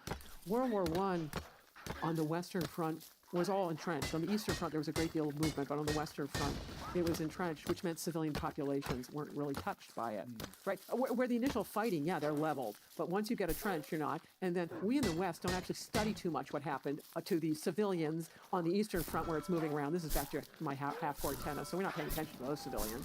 So for the West, very few civilian casualties. Whereas when you get to World War II, you're bombing people. You know, technologies you can get at people and invading. Also, it's a lesson of World War I, the feeling that the Germans really hadn't felt their defeat, and that allowed them to make up this story about how it was they weren't defeated, the Jews did it, or whoever, they were betrayed. And Churchill and Roosevelt decided there would be a march to Berlin to disabuse them of that. And that involves killing a lot of civilians to get to Berlin. And of course, the Russians were determined to pay back for what the Nazis had done to them. And we had no sympathy for what we were going to turn a blind eye to what the Russians were up to because the Nazis had been so heinous. This is probably wrong. I want you to correct me, but maybe one way you can explain why the Japanese were so brutal in their campaign around this time is if you think that when you lose, you have this idea that you have social death, it's better to kill yourself than go back to your family and say, I surrendered. Maybe they just applied, this is their failure to empathize with or think it from the perspective of their enemy, but they were just thinking like, listen, if we lost, we would commit seppuku. When they lose, they forfeit human rights, and in some sense, like they was just like applying the principle of social death to their enemy. The whole war is brutal. So they're doing a lot of hand-to-hand brutality, and part of it has to do with lack of equipment. That firebombing of Tokyo happened in one night. I think it's 80,000 Japanese are incinerated. Okay, let's talk about brutality. In one night? The reason why Americans did that is because they knew the alternative was sending American kids onto Japan who would die doing that. And so the decision was it was better to kill a lot of Japanese civilians than it was to kill American soldiers. And that's also the reason that went into the atomic bombing. That's controversial, right? The Americans, why did they drop atomic bombs on the Japanese? And there was no disagreement about that in the United States at the time because it was a question of, are you going to send American young men your age, and millions of them would have died hitting the home islands, or are you going to do the bombing? And of course the Americans did the bombing. So there's brutality all around in this war. Wars don't come up with clean hands. Was there any way for the West or for America to win the Pacific War without the firebombing? Well, okay, this is a whole other topic. Win in wars. What does win mean? For us, it was put Japan back in its box, right? But this is a whole problem for Japan. What's win? Or this country in Afghanistan, what's win? Is it booting Osama bin Laden out of Afghanistan? Once that happens, it's a day. Is it overthrowing the Taliban at a particular period? Or is it trying to turn the whole place into a democracy? Okay, those are all radically different things, but you need to make up your mind what it's going to be. I think it's a miracle. The win, if you're going to have the win be that the United States transforms Japan into a functional democracy or sets them on the road so that they will become them, if that's what the win is, no. Because if you don't, I showed you the 3 horrible events in 4 days. That's quite incredible to have that much bad news happening in a half a week. And that absolutely shattered the Japanese. And it also opened the door for those who thought they were in crazy land to capitulate. If you don't do that, okay, we invade the home islands. Americans were sick of the war. And you start losing lots of American kids in Japan. I think at some stage we decide to pull them out of Japan and blockade them internally. And then you've got, I don't know, Japan is like a new North Korea. Just this inevitable, these eternal, non-functioning society. So no. These wars are tragic. And also, don't think that you have all the cards, that you're going to make the decisions about what's going to happen. The other side's going to put you into corners where you're going to choose from very unpleasant alternatives. I want to ask you about how the war starts. So there's obviously go 10 years before, and you've got the tariffs, and that creates the incentive to build an empire. But even months before, when there's negotiations between Japan and America to get rid of the embargo, it's striking to me how much miscommunication and the ability for both sides to just understand that there was a compromise here was such a big factor here, where I feel like if Prince Hanoi and FDR could get on like a Zoom call, I feel like the war... You're an optimist. Think about, let's talk about sunk costs. And I'm going to talk about sunk casualties. By the time you're there, the Japanese have suffered 600,000 casualties in China. There is no easy out of that one. And so the United States' minimum program is you get out of China. Not happening if you're Japanese. You look at the government's definitely on death ground with that one, because there's no way they stay in power if they get out of China. And particularly, this is why Hirohito is Mr. Silent for most of the war. Initially, he's all for it until it goes sour, and then he's less so. Is he knows that he'll be, if not assassinated, declared insane, and his perfectly serviceable adolescent son, or however old his son was, would be the token emperor. So I don't think, and no matter, the Zoom call is not going to change the fundamentally Oh no, I high pissed off a stakes Birchwood thing. that are involved for both sides. You really think if Hirohito had like stepped in and been like, no, we're not doing this, that he would have been usurped as emperor? Yeah, early on. Oh, and there's another piece. Let's look at the United States in 1941. Great Depression, isolationists. This is where the first America Firsters are. They're the ones who created the idea. They didn't want to know about all these foreign places. The totally isolationist. Hawaii wasn't even a state, doesn't become a state until 1959. If you're Japanese, you'll get a place, oh, it's a colony. So it'll be like sort of the dog that barks. You take a newspaper and flap him a few times, and maybe the dog will start barking. Because what the Japanese want is the United States just mind its own business. Stay out of Asia. It's our backyard. It's not your backyard. And looks at the United States. The United States doesn't have that much trade with Asia compared to the rest of the world. Sure, it sells Japan most of its oil, but that's not most of U.S. trade. I was reading about this before, preparing to interview you, and the particular cases where diplomacy broke down. So there's examples where the translators between Japan and America are, and I can't believe this is true, it's not, but they're exaggerating what each side is saying to make them more vivid to read. Like, if Tojo says something conciliatory, it's exaggerated to make it, and that's like obviously not the role of a diplomatic translator. And there's many cases where after the war, Tojo says, if we had gotten the modus vivendi that FDR apparently was contemplating sending to us, if we saw those agreements, we would have agreed. Or apparently they misunderstood the final agreement they got from Secretary of State Hull, where it said that you must return China. They thought it included Manchuria. Hull didn't intend to include Manchuria. They might have said yes to that. It seems like the war really could have been avoided. Like a couple of mistranslations were avoided. Okay, I wouldn't take Tojo as my source for anything. He's a guy who, it was before a graduating class of cadets or something. He was talking about how even people had said that he was mediocre. You want me to make a cooking pot, or you got it? He's this great You have man. charcoal? Also, Oh, yeah, at it's the in end, one he's of got the this whiny things. answer of, oh, it wasn't my one of fault. the It's chests. all your translators. And Okay. the piece on Manchuria. Really have, like, I don't know that would have chest? been a compromise, because the League of Nations had sent in something called Where'd all the the Litton chests go? Commission, Oh. which had told the Moved Japanese they had to get out. And, oh, by the way, it is a fiction Okay, that I'm Manchuria gonna is not make a a part of China. It is an integral part of China, has been for the longest time. What the Japanese did is they kidnapped the last Qing emperor, Manchuria, whose ancestors came from Manchuria, popped him in, Henry Puyi, made him the emperor, to try to come up with this fiction that, oh, Manchuria is a separate place. Excuse me, it's not. It's part of China. It's the internationally recognized territory of China. So I wonder if one of the problems here is, look, You wanna make a miner hat? Vital strategic interest of America to We can. secure I'm or gonna liberate get the China. In gold fact, the the outcome fireflies of right the war now? obviously is an Or access at to nighttime? communistic power. Here's a gold and we'll for talk about you in the next too. lecture. That was Okay. the very opposite. You of need that liberating and a China. straw hat. I'll go get the So fireflies and put it basically in here. America puts in No, I don't have enough grass for a straw hat, I knows don't that think. The outcome of I don't the have enough negotiations grass that get rid either. of that embargo is a total world war of this kind. And it's not even you for lose the main people. strategic objective, which is, you got to get Hitler, you got to beat Germany.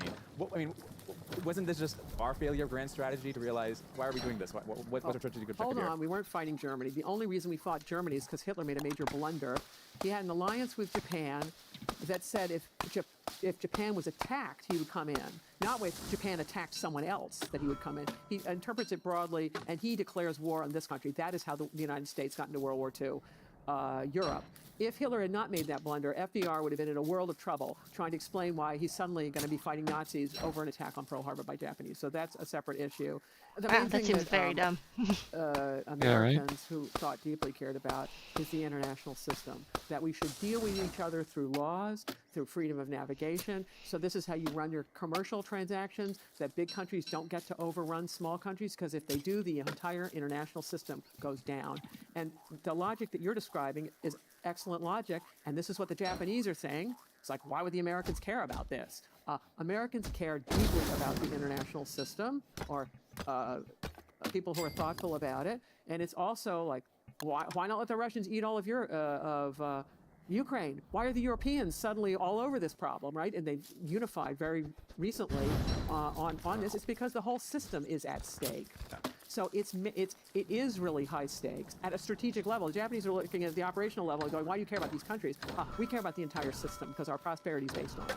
So I wonder if the problem here is that America isn't, at least at the time, wasn't willing to give enough concessions to the factions within Japan that care about peace, so that they can save face and actually argue for ending war, where just the idea that they're going to give up Manchuria as well, obviously that's not going to happen. And when Secretary of State Hall just sees these vacillating telegrams from the Japanese, he assumes it's because they're fickle or something. It's like, no, it's a civilian part of the government trying its best to prevent the military from taking over. And you gotta give them something to save face, you know? That faction had already lost. They lost in 1936. Takahashi Korekiyo is Japan's longest-serving finance minister, and he was a very distinguished man. In fact, he brought the Japanese economy out of the Great Depression before anyone in the West was doing it through government spending and trying to get people to spend at home. And he told the army, he said, fellas, if you go I have this an extra straw quest hat. for empire, you're Okay, not I'll gonna actually leave get the- resources because I'll you're get gonna spend another a lot of money firefly and fighting you with can do it people, there. resources doing that, and then it's going to Okay. take you years of investments to access Okay. these resources. So you got to be able to So I'll cover put these the extra investments for straw years hat and in years and here years, with the and you firefly, and you can make cooperate whatever within you the want. international system. That is the way to prosperity for Japan. Well, that was the February Young Officers Revolt, where he and I can't remember how many others were murdered. They came to his home in the middle of the night, and as he stood up to talk to them, they literally hacked him apart. They had lost. That whole game is over. But Prince Konoe doesn't, he knows he's going to, the person who's prime minister in 1941 realizes that they're going to lose a war against America, and he doesn't want to do that. It's just that Tojo, the war minister at the time, doesn't answer to him. There are people that the prime minister is doesn't want war, Wait a and we minute. don't give him enough to save Oh, face, wait a minute. right? They have a huge army there that's more than capable of assassinating people, and they get in the way. So that ship has sailed. You can make. This is what a pivotal How are you decision moving so is. fast? Once you've made it, Road? there's no going back. Oh, to 'cause where I'm it young. was. And Japan it lost too many people. I get slower And, if I'm There older. are too many figures in the army. We think that it's an inevitable outcome of having the world the way it is now, with this Japan is a wonderful country now. They just at the lead of so many different areas of human endeavor, and we think, that's the inevitable outcome. It's not. I guess what I'm trying to ask you is there anything America could have done in the immediate years leading up to the war that could have prevented this outcome? Because the fact that there is a world, prima holy facie, smooth. you should assume that if there is a world war, things weren't done optimally, right? Oh, yeah. That doesn't mean everybody's equally at fault. But is there anything that could have been done Holly differently? smooth. But in the No, years no, no, directly before. But this is serious. We all live, that Holly Smooth tariff is a game of half-court tennis. You're looking at the United States, it's in a terrible depression, you want to protect jobs here, and so you raise these big tariff walls. And then, okay, what's the other side of the net going to do? They're going to raise their tariff walls and pay you back. What's that going to do? It's going to cost a lot of American jobs if you play that game. You need to be talking with other people. So once you have set the conditions, hothouse conditions, for fascists to take over in Germany and in Japan, you are in a world of hurt. The easy solutions are no longer there anymore. So maybe I'll ask the question this way. The oil embargo, was it a mistake? Because the idea is to protect the international system, prevent empire. Well, we got more empire, we got a world war, we got communists taking over in China. Whatever's going to happen if we got rid of the oil embargo, it can't have been worse than that, right? Well, it was. What Roosevelt was really scared of was that the Japanese would attack Russia. Because then he thought Russia would fall. And if Russia fell, he thought the Nazis would win. So at least for the Japanese attack, they attacked us. That was actually better than attacking Russia. So the oil embargo, if you want to, so let's say you don't do it and Japan never attacks us, and then the Russians are down and you've got Nazis in control of the world, so it must be better. Doesn't seem, but you don't have that world war with America. It doesn't seem insane to think that, and we're still going to find the Nazis. You're not going to have an international system. Oh, and if that's the case, and the Nazis were gearing up because eventually they're going to fight us. So this is another problem. concept I think is useful is limited versus unlimited objectives. An unlimited objective is I want to do regime change in your country. The most unlimited variety is that not only do I want to do regime change, but I want to kill all your people while I'm at it. So if that is what your opposite number is planning, if you compromise with them, you are simply setting them up and putting them in a stronger position when they come at you for the final kill. If they have limited objectives, Russia. then by all means compromise with them and negotiate away on what is it. You want just this little sliver? Or... What did you say? Nothing. Yeah, carry on. What was she saying? I kind of lost track of it.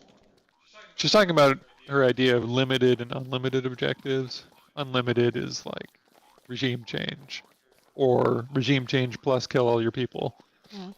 And you can't really negotiate with that, is what she's saying, because even if you were to compromise with them, it would just put them in a stronger position to resume their unlimited objectives later, Mm-hmm. which is obviously a problem with Russia. In Ukraine right now, there's no negotiating. Because you're just delaying your death. Yeah, you're just putting them in a stronger position to kill you later, basically. Of territory, or you want some preferential treatment, we can do that for you. But you're talking about a world order here, whether it's going to be based on laws increasingly or these opposing spheres of influence. To keep pushing back. I'm on going this. east I don't just have to an answer. explore a bit. I've given you what little I can think of, but hey, I'm not the grand puppeteer in this world. These questions you're asking me are way above my pay grade. So people in the YouTube comment section get mad at me when I keep asking about like counterfactuals, and I understand, obviously I don't understand what's happening at the time. I'm naive about history or whatever, but I do think it's important. What are we trying to do when we try to understand history? We're trying to understand if we had done things differently, what would have happened? What are the lessons we take? And counterfactuals are the main way we can do that. Yeah, I'm all for it. We teach by counterfactuals. It's, Yeah. replay it, and can you come up with different options?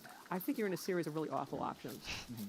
The difference between the Japanese and the Nazis is that the Nazis had the ideology was that we got to kill millions of people. That's like that is what they believed.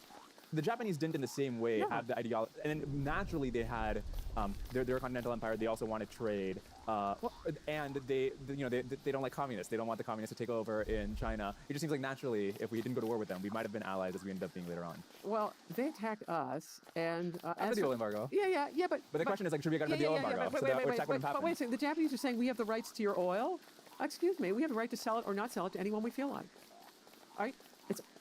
Since when do they have the rights to it? Okay, great. So you're going to do all this crazy stuff and then still think we have to sell you oil? And, oh, by the way, this oil is being used to kill Chinese all over the place. This is what the Japanese bombers are running on. Yeah, I feel like. No, I mean, morally, I agree. We don't they don't own our oil. The question is like, it's not about are they entitled to it? It's like, should we have given it to them? Would the outcome have been better if we did? I'm telling you, I suspect the outcome wouldn't have been better, but I don't know. And you're asking me things where my experience is I'm just a professor. I just show up at seminar on time, and I try to do reading and prep. And my experience has not been in government, let alone the highest echelons of government, of what's feasible and what's not feasible. And the answers I've given you are where I'm at, but I can't tell you more. All right, well, Sorry. I'll ask about other things too. The sort of like delusional optimism of the Japanese to think that they could beat America. How much of that is motivated by the Delusional? idea I that don't they know. actually do think they're led by The way she painted it, yeah. Or is it just Well, is it delusional related to why sense- they thought they In could terms of win? resources But and you're so looking on. at the United States didn't is have choices to isolationist. go after If you're US. Japanese and you're looking at these Yeah. absolutely isolationist Americans, right, who are letting Britain, their closest ally, potentially go down to Nazis, right? Because think about Britain. How did it all work? Fall of Norway, fall of France, then they lost Crete. We aren't even in the war. They're about losing everything, and we're not doing anything. So, wait a second. Now I'm losing my track of my train of thought. Revisit the question again, please. Can somebody in the audience remind me of the question? Yeah, the All right, optimism yeah. of the Japanese. So they're looking at it and going, the United States is not bailing out its key ally. Hawaii's a colony, right? It's a bunch of white people dominating Hawaiians. So we're just going to do a little, set an example that, hey, if you mess with us, it's going to get costly. And we know you don't have much trade in Asia. Sure, we want to buy your oil, but overall, most trade's elsewhere. And so they're looking at it. Isolationists, won't the answer be the isolationists go, ooh, this is expensive, let's get out of here. And of course, that's not understanding Americans.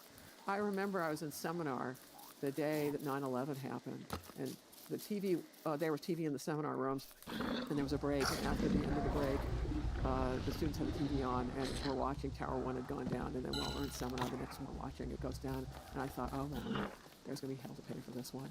Because this is how Americans are, that if you mess with us, boys, it get ugly. And I mean, boy, this is like, don't think, retaliate. Ugh. So the Japanese didn't understand that part of us. I think a lot of people don't. They look at Americans, we look like a bunch of heathens. But if you mess with us, it's ugly.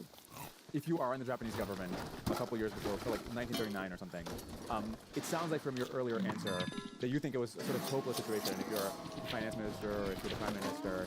Is there anything they could have done to prevent an inevitable conflict with Oh, they America? brought it up and they say, well, we can't afford this. The resources aren't here, and the army wasn't interested, and they shut up because the last guy had been killed in his house in his pajamas. How much stock do you put in the idea that if you have a society that rapidly industrializes, that goes from a feudal state to advanced industrial nation in a generation, that it's just not enough time for the culture to evolve? And so the way that the Japanese behaved in the lead up to the war and during the war, the feudal values just didn't have a chance to evolve. The Meiji Restoration happened too fast. No, it didn't happen too fast. It's that institutions take a long time to take root. Look at this country. It's been an evolving democracy for hundreds of years. Okay, we no longer have slavery, amen. But you look at today, really consequential things about our own institutions. So now we're going to go pick on the Japanese because they managed in one generation to westernize their political, judicial, legal, educational, you name it. They westernized them, but there wasn't enough time for these things to grow deep roots. And then if you think about who's doing this, they're called the Genro, this very distinguished generation Do you have of any Japanese who all knew gears? each other. There's no gears in and here. so their No, that's true. I career haven't seen paths any were very horses in broad, years. covering both civil and military areas. Oh, puppies. And when they died, they couldn't transfer their prestige to anyone else, nor had they institutionalized it in some kind of cabinet or something that would force all these different groups to discuss things without giving a primacy to the military, and then understand what is the tradition in Japan. Your dogs. Shogunate, that's what Japan had before. First But round of dogs shogun- is like shogun is a one dog Japanese word each. for general. Yeah. So That. the So, long yeah. history of Japan is military rule. So when it comes back in World War II, that in a way is a kind of normalcy. It would have taken a long time. So this comes back to the United States and fooling around with tariff walls, thinking that was such a clever idea. Maybe if the Great Depression had been managed better, it would have given time for these institutions to take deeper roots. No one knows, but I would not criticize the Meiji generation. They're brilliant. They did so much, but you're talking just a number of years. And look at this country. We're really having major problems with our institutions, wondering whether we've got a stalemated legislature, whether we've got a skewed court system, or whatever it is, and we're sorting these things out. And then to criticize the Japanese because they couldn't do it all in 25 years. One thing I found really interesting in your book is that you were arguing that not only was the military not in charge of the officers, Right. but like nobody was even in charge of the military. There was like no, I think you had to call it a system of irresponsibility. That it was like just basically government by committee. Tell me more about that. Why does that lead to mistakes? Well, I could flip it around and look at how the West has done it. It's all about, it's supposed to be, and of course there are exceptions, that it's not that it's about you if you have a particular job. It's that your job gives you certain authority by law to do things, and then we have courts to adjudicate when you in that position, other people think that you've exceeded your authority and they start suing about different things. And that's how it goes in the West. It's very legalistic, it goes all the way back to the Romans. This is, when I think about what is the West, it's Greek logic, it's Roman law, and then it's these Judeo-Christian moral values. Those are essential pillars of what the West is all about. So in Japan, they get laws and they westernize, but they have their own indigenous way of dealing with things, and it's very much about different in-groups and out-groups handling things in whatever the committee is. And so we're going, well, who actually did that? Whose fault is it? Because we have this very legalistic way, and fault in law, we're going to either put you in jail or whatever. It's different ways of organizing ourselves. But we in the West assume, because going back to Roman times, is that institutions are going to be a really big thing, that's how things are going to work. So then when we get into somewhere like Iraq, and we think the police is going to still be functioning after we blow the government, it's like, whoa, it's not an institutionalized it's not I don't know. I'm no expert, but you're projecting the kind of institutional setup that Western countries typically have to other people. They may name these things the same thing, police or whatever, but they may function in very different ways. When you look at the soldiers who fought these hopeless battles, where tens of thousands of them on a single island might starve or be forced into a bonsai charge that they knew was hopeless and they were all going to die, and they knew that they were put in this hopeless situation because of these destructive, petty fights between the Navy and the Army, where one of them is willing to supply the other one. Why didn't that break their morale more? It's just like, look, we're supposed to die in command seppuku because you guys didn't give us the right supplies because you guys aren't willing to share information or something? A, I don't know the answer because I'm not a social historian, where you would really be doing. I've done more diplomatic and military, so you're looking top down. But what you're asking is a very important question for how do individuals react to all this, and that I do not know the answer. And you'd have to. And there's another piece that makes it hard in Japan, since people don't want to talk about failure because it's considered a loss of faith. Whereas in the West, one of the fundamental assumptions of Christianity is we're all sinners, right? Original sin. We're all defective goods from the very beginning, and so there isn't this expectation for perfection because it's known they're kind of a mess to begin with, and so you can talk about these things. So that's a whole other problem of getting people to open up about truly horrible events. So I don't know the answer. I know that the World War II generation, they came home, they just didn't talk about it with their children, and it's just not a matter for discussion. So I can't answer that of why they followed. But you look in the West, in World War I, soldiers would go up and over the trenches, and they knew exactly what was going to happen to them. And yeah, there were people who didn't, and then they were court-martialed and shot. A lot of people were shot in World War I.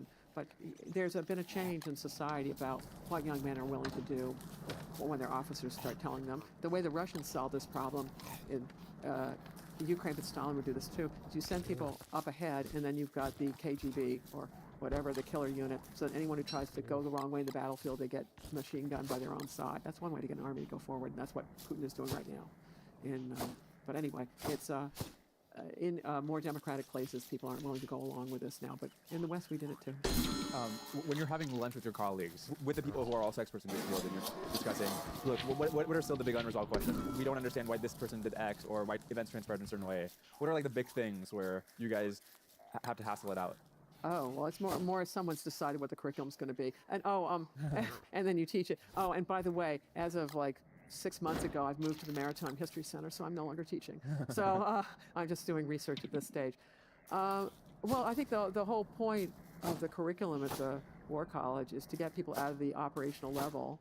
So the junior course is about the strategic effects of operation. It's like, okay, Pearl Harbor, to me, as an example I'll use, is Pearl Harbor. It's an A-plus military operation. They sink everything. Of course, it's shallow water, and we raise most of it afterwards. They lose nothing. I mean, boy, how can you do a more perfectly choreographed military operation than that one, except it turns an absolute isolationist country into one hell-bent coming after Japan, and that would be called a strategic disaster. So you've got to be cautious about your military actions and think about what are the strategic consequences, and it's very difficult to gauge those accurately. So that's one big issue that you need to get at. And then for the seniors, it's okay, great, you're an officer and you understand, if you're in the Army, you understand how to use armies and the Navy, about how to use navies. But how does this integrate with all the other instruments of national power that actually account for how wars turn out? And economics is a huge one. And there is no definitive answer in these wars.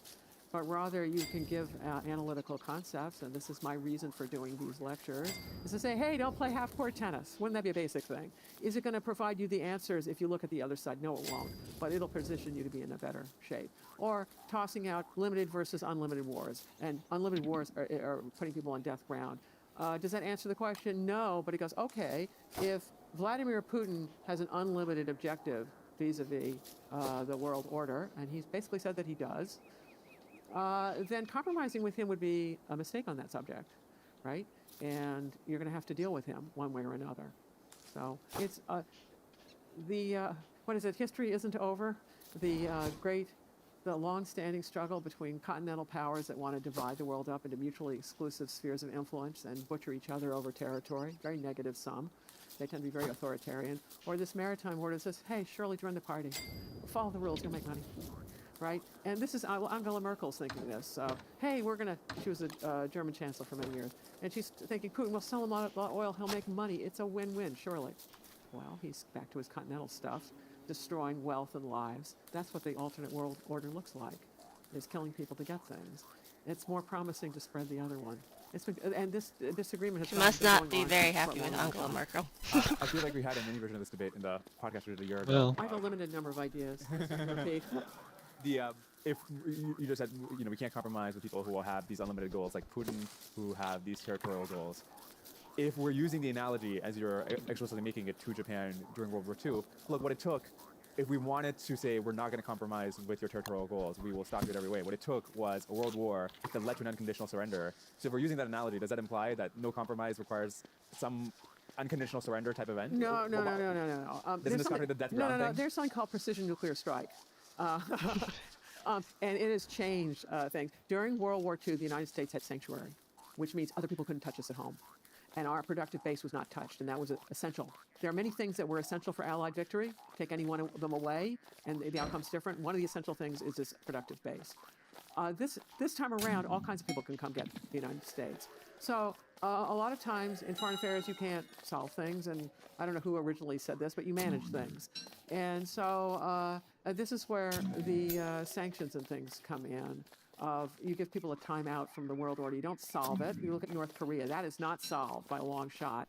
But at least South Korea can become prosperous, and the North is just sitting with its timeout and being more and more maligned at home. But it's more like that. It's of not recognizing, for instance, conquests. And this is what went on actually when Stalin took over the Baltic states. We never recognized that. In fact, they ran governments in exile based on the funds that there were Baltic states had their funds in U.S. banks. So when Stalin overran them, I think those funds became what funded their embassies.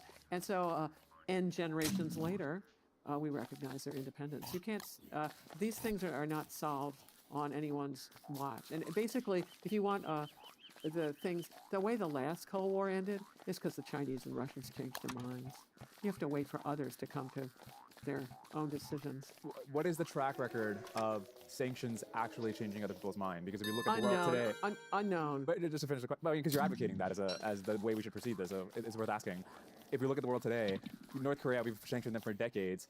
The idea is we're going to deprive them of resources to do these bad things. Well, there's going to Find be any gear? I only found one gear. You need two to make a fridge? oh, you found one? I mean, I found a graveyard. Have you been in here? Yeah, I just dug everything. We're just like making the people poor. Yeah, I changing can see the that. decision. What's the idea here? I don't know the answer, and I'm working on an edited book with a wonderful colleague who knows much more about economics than I do, and we have all kinds of chapters. This book will not be a good read, but because you want to learn things, and so I've done a lot of edited books to learn things, different kinds of naval operations, and then they feed into the books that are more overarching. But this one's on sanctions, and we're in the process of writing the concluding chapter now.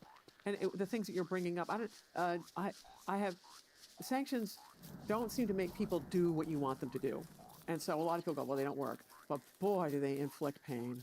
And then, of course, you're doing it on usually an authoritarian regime that diverts as much of that pain as possible on the civilian population and then uses that as an excuse to justify its rather brutal rule. And I don't have the answer. And the other piece is, so you're dealing with these expansionist powers with a limited toolkit.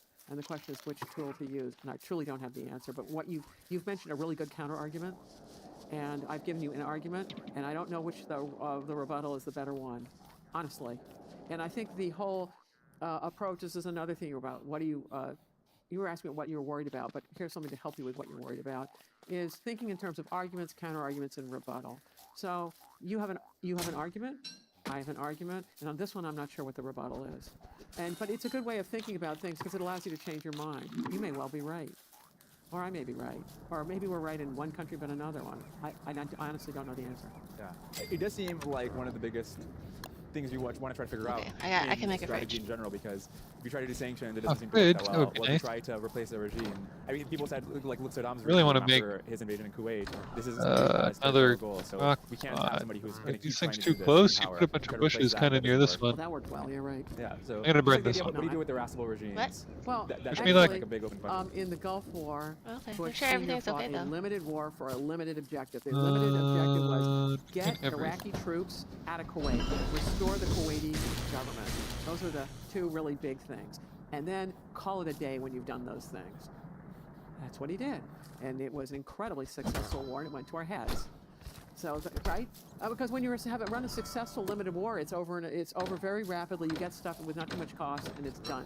So then we try to do the total makeover of Did you another make your country. head Excuse me. a helmet? What right does one country have? No, to do I a haven't total done that makeover yet. on another It's country? here. And by then, the of way. course, the All Russians those and stuff. Chinese Okay, I gotta watching us firefight do my this, wildfire. and that's a problem. Or you think about I'm not gonna do that. Afghanistan. Maybe you go in there and you at least boot Osama bin Laden out of the country and then proclaim it victory and leave. All right, going back to Japan. Yeah, okay. I try to divert you. No, I did the diverting. It was interesting. Do we have some sense of what Japanese public opinion was like through the 30s and 40s? I don't know. Okay. And it's also because it's becoming more and more authoritarian. And yeah, I have no idea on that subject. And again, it's a social historian. That would require really detailed knowledge that I don't know. I had Daniel Yergin, who wrote the prize, which is the Pulitzer Prize winning history of oil. And he has a big section in the book about World War II because, in his view, oil was a big component of why the war happened the way it did. And one of the interesting points he made was that he thinks that the kamikaze missions, a big part of the motivation behind them was that Japan lacked the fuel to have the pilots fly back. Is that accurate? Oh, it's worse than that. They don't have the fuel to actually train the pilots. And as we learned in 9/11, sorry to bring it back, it's really much easier to learn how to take off a plane and crash it into something. Right? That's what those guys were doing. Than it is to teach them how to make safe landings under weird conditions. So the kamikaze was just an act of, it's a guided missile. And it was an act of having very few assets at the end of the war and not enough fuel to fly anyone anywhere. So it's going to be a guided missile into an aircraft carrier or a battleship destroyer or something. One of the things I learned from your book is the overwhelming fraction of deaths on the Japanese side during the war happened after it was known that they were going to lose. I think in the last 14 months, and this is all from the book, I think 1.8 million of the total 2.1 million Japanese deaths, that's 85% of the total, happened in the last 14 months of the war. And a similar thing is true with Germany, where I think 43% of the deaths happened in the last year of the war. I think like 2.3 million out of the 5.3 million. Walk me through what is going on inside government when the higher level people must know that they're losing, but they're going to make bigger and bigger sacrifices. Well, you're conflating, I think, Western values about what the purpose of the government is. Well, in commonwealth, commonweal is Do you want to? this Why don't you notion that craft a governments are crockpot about here? the well-being of individuals. Okay, Sure. we're not in Grab society. the where- You ingredients. can. I'll leave the chalk roll. Certainly, not in Japan. Then there's another. Well, why the You death leave on the so ground, I'll huge? pick it up. It's at the end of these wars. You've broken the No, transportation the system that gets bowls will pick it up. produce Oh, okay. to hungry mouths, and you've also removed so much manpower, literally from the fields. You aren't producing anything, so that you're talking about mass starvation as a result of having done a number of previous years of warfare. And also this mass starvation helps account for why one side gets shattered and quits. And then the thing that ought to give everyone pause is, okay, Oh my if God, I the almost killed economy myself. was, I don't know, a tenth of ours in World War II, and these are the kind of costs that they could inflict, watch it on getting into wars with countries that you think you're vastly superior to. It may not work out, and the costs are horrific. I mean, you're illustrating the problems with this continental order of taking territories. This is how it goes.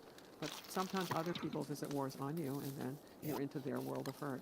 And, I mean, I think it's like Angela Merkel or Neville Chamberlain back in World War II, who's going, surely these people don't want to do this. It's going to wind up being a bloodbath. Surely they don't want to. So Neville Chamberlain makes the compromise at Munich, thinking surely this will be it. We'll compromise them, but they'll She go. just compared Well, Angela they're Merkel coming to the Neville whole thing. Chamberlain? Yeah, I still feel like I don't Yeah. understand the. Wow, she thinks that low of him. So Her. there's a couple of options. Maybe Well, the correct answer in is terms but of one is that there's just denialism. They mirror genuinely do not imaging, understand she they calls are it, I going think. to lose the war. Another is that look, they know they're going to lose, but it's better to like they would prefer to just go out dying Well, they're than. dead anyway, so who cares? Right? Well, this is the problem with nuclear weapons. Push someone to a large corner and, or a tight enough corner. Maybe they think that, well, it's my last day, so guess what? It's going to be your last day, too. How much would we question the demand for unconditional surrender, knowing that most of the deaths in World War II happened because look, if there wasn't an unconditional surrender, maybe we could reach peace earlier. Most of the deaths could have been spared. Oh, I think by the time those deaths are Japanese deaths for us.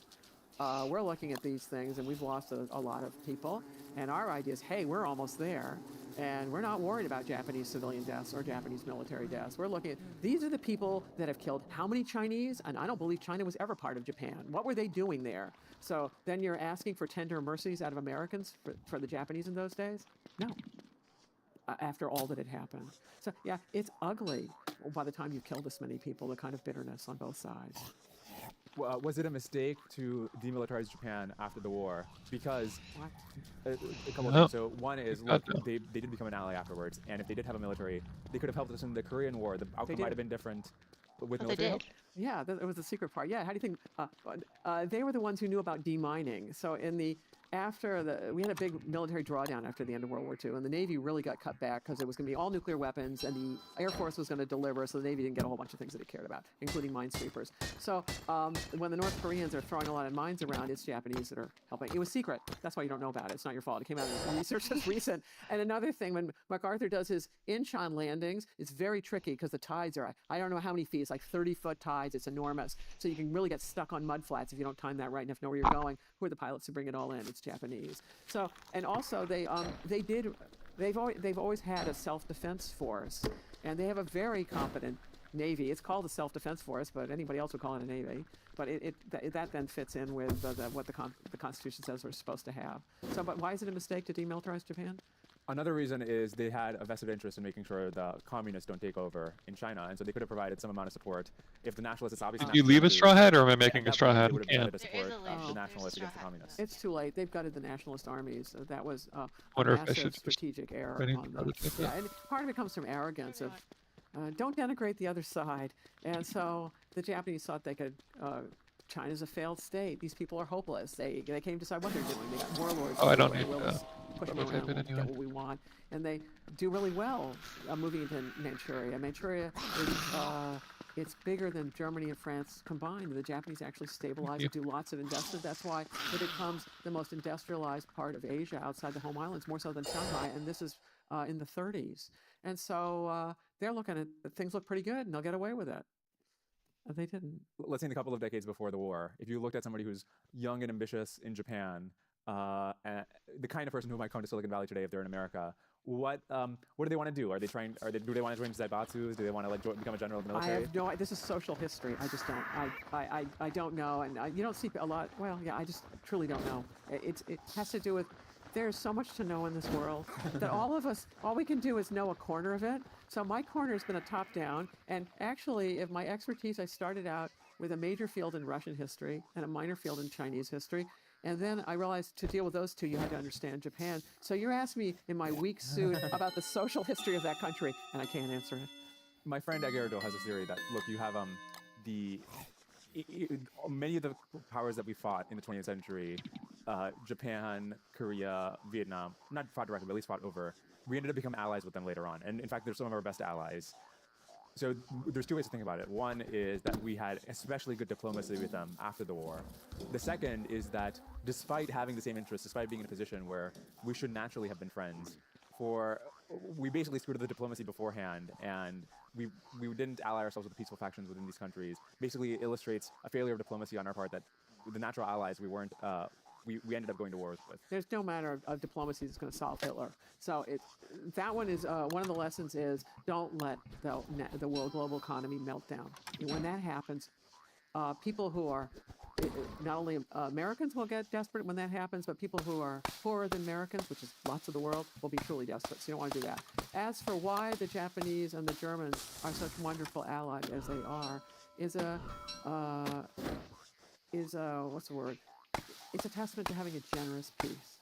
So the peace after that war was not to get even, which is what had been the peace in World War I. Was the Germans had done all this terrible stuff. We're going to make them pay all kinds of money, and we're going to tell them it was all their fault, and blah, blah, blah. That doesn't work well. But rather, the peace, that was, of course, what the Russians did to East Germany. But for West Germany, it's how do you reintegrate them back into Europe and get them back on in. And the Japanese as well. And also a serendipitous fact of the Korean War, the Japanese economy was a total mess at the end of this war. And the United States, of course, is overtaxed because there's Europe to rebuild. Oh no! There's not enough money to do everything. But when the Fucking Korean souls War hit, again. which is immediately in 1950, tons of the supplies were bought in Japan, and that's why how the Japanese economy initially is restored is through the Korean War and then the Vietnam War, because it's the local place to buy, or more local in the United States to buy a lot of supplies. So that's another piece of why things work out. And then there's also the Germans and Japanese who live through, you were asking about, what do conscripts think? There are two brilliant generations in Japan's modern history, And one's the Meiji generation, and the other's the post-World War II generation that did this incredible makeover. And I think of all these wonderful high quality products they build. Like I love my Toyota. When I rent an American car, I can't find anything. I'm gonna kill everyone as I'm trying to figure out how to adjust something. Whereas Toyota, it's like, and we're good. When you were talking about stick showing shift? the things we learned I don't from the know. entries of different Yeah, admirals yeah. or generals I on missed the Japanese detail there, side, but I think she's just talking about as you cars were in going through the general. archives and looking at these things, I'm It's curious just if, work. was yours, were they writing knowing that they were writing for future historians, or was that actually just No. a personal record-keeping thing, or like what was the motivation I behind it? did not read that stuff in archives. Japanese archives, I was doing strictly diplomatic stuff. The Admiral Ugaki Matame's diary, which is the one thing I cited on these subjects, it was translated, someone ran into it, and it was translated into English, and so I just read the whole thing. And then the other stuff, the quotations, I think I was ripping off secondary sources where someone else had done the archival research, and then I pulled those. But those are where the quotations came from. So again, I haven't done this deep read into all of the Japanese thinking about all of these, of what motivated them in their careers. That I don't know. Was there some big aha moments when you were going through all this Japanese stuff? Where, like, I get why they did a certain, like why certain things transpired in a certain way. Oh, well, this lecture, when I came to the Naval War College in 2000, they assigned me a couple of lectures. Because it's a group taught class and everyone only gives 2, 3, 4 lectures. And so I was junior, I think I got 1 or 2. And so I was told to lecture on World War II Pacific. And I'm like, oh, great. U.S. Navy, this will be a joke. Me telling them about World War II Pacific, right? Because I'm a historian, major field Russia, a minor field China, and I've dabbled in Japan. And now I'm supposed to talk about this. And so my husband said, well, hey, I've taught this survey of Japan. Read this Bushido stuff. And he had some of the books hanging around the house. So I read that. And then I had read some basic things about World War II. And then this is why I'm telling you, I think it's a useful way to approach other cultures is read what they read. What are the key books? And apparently these were key books. And then you go, okay, if I believe this, then I'm going to take Western analysis of going, rather than mirror imaging, I'm going to basically take their software, put it in here, and my brain, and then say, okay, does this inform me of what they're doing in the bonsai charges? I was like, oh yeah, that actually makes sense now. Instead of saying, what are these nut jobs doing? And it's everyone. No, actually, if you believe these things, then this would explain how you're doing things. So that's how that all came about. One thing I was wondering about when you were talking about the inter-service rivalries is what were the Allies doing that they avoided this? Not only between the branches of the military, but I mean, allies, the word literally says that they had to coordinate Japan wasn't coordinating with Germany in the way that America was coordinating with Britain. How were the institutions set up or the culture set up that made this possible in the West? This institutional rivalry is terrible all over the place, but there's more concepts that are useful. So it's really helpful in looking at people when you have disagreements with them is who is their primary adversary or rival? Not their secondary. They probably have a whole list of people who annoy them, but who's the number one? And then where is the primary theater, wherever that disagreement is? Look at that. And then on the disagreement, how big a deal is it? Is it existential? Japan thought, the reason why it's undeterrable that we didn't figure out, they thought their entire existence was at stake, that they absolutely had to have territory in China to survive. And now whether that's correct or not is a completely different story. If they believe it, that's what's motivating them. So on these, when you're looking at the war, on the Allied side, who's the primary enemy? Hitler. Where's the primary theater? Germany. Even though there's Japan, it was Germany first. And what about the ultimate goals? Well, actually, that doesn't align at all. But because the Russians want a communist wonderland, we want everyone decolonized, and the British want the empire on which the sun never sets. But they all shared an intermediate objective that Hitler has to go. And that's a super glue of an alliance. Now let's flip it to the axis. Okay, Italy. What does Italy want? Roman Empire, whatever it is. So who's the primary enemy? Well, Britain, because that's where Britain's interests are. Okay, Hitler. What's he all about? He wants to do his Lebensraum, Nazi wonderland all over Eurasia. So who's his primary enemy? That would be Russia. Japan, what do they want? They want the big Japanese empire. Who's their primary enemy? It's China. And then when they get us in, they got a whole new problem in their hands. None of this aligns. And so the Axis aren't going to be trading many resources with each other. Whereas the Allies, and it's really, it goes back to your original question about the British. Part of their way of running wars is you absolutely coordinate with allies. You give them serious resources, which is what they finally figured out at the end of the Napoleonic Wars, where they're paying big money to support different allies, and then you've got to put skin in the game to actually send your armies. So the British, and we take this from them, we're students of the British on this, do massive sharing with Lend-Lease. And Stalin isn't sharing too much with us. And then we've got the unified commands with the British, because they're all about doing that. The Russians won't even let us on their territory to do things. And there are only little bits with the Arctic convoys going up to Murmansk, and there's hardly anyone who's up there. So this is a different cultural tradition and how to deal with it. Oh, I All did right, it we've come again. full circle. I think that's a great place to close things. This was excellent. Thank you so much, Era.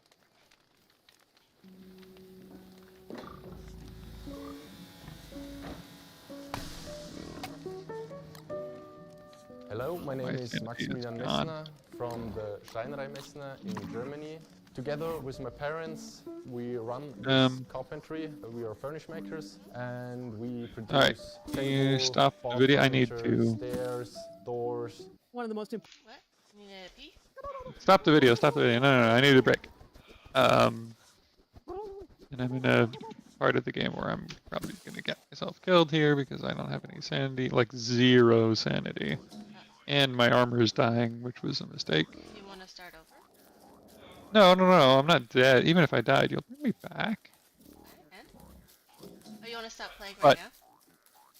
Well, let me get out of this predicament. I need to focus, is what I'm saying. Oh, so okay. So why don't you just say that? God.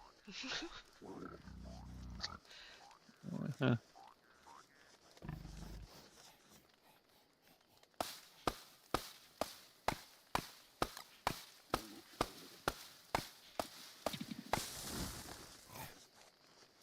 It's so hard to fight these things at nighttime.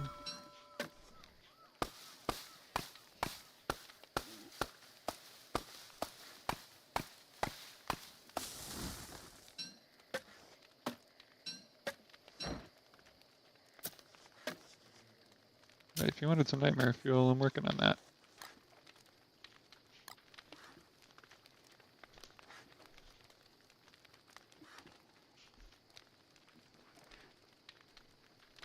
But then I do think we should go to sleep before starting the next one. That was the end of one part, right? Yeah. Yeah, I think that's good. Good time to stop. I also had to go back and find my backpack. I don't remember where I left it. Oh, it's way down there.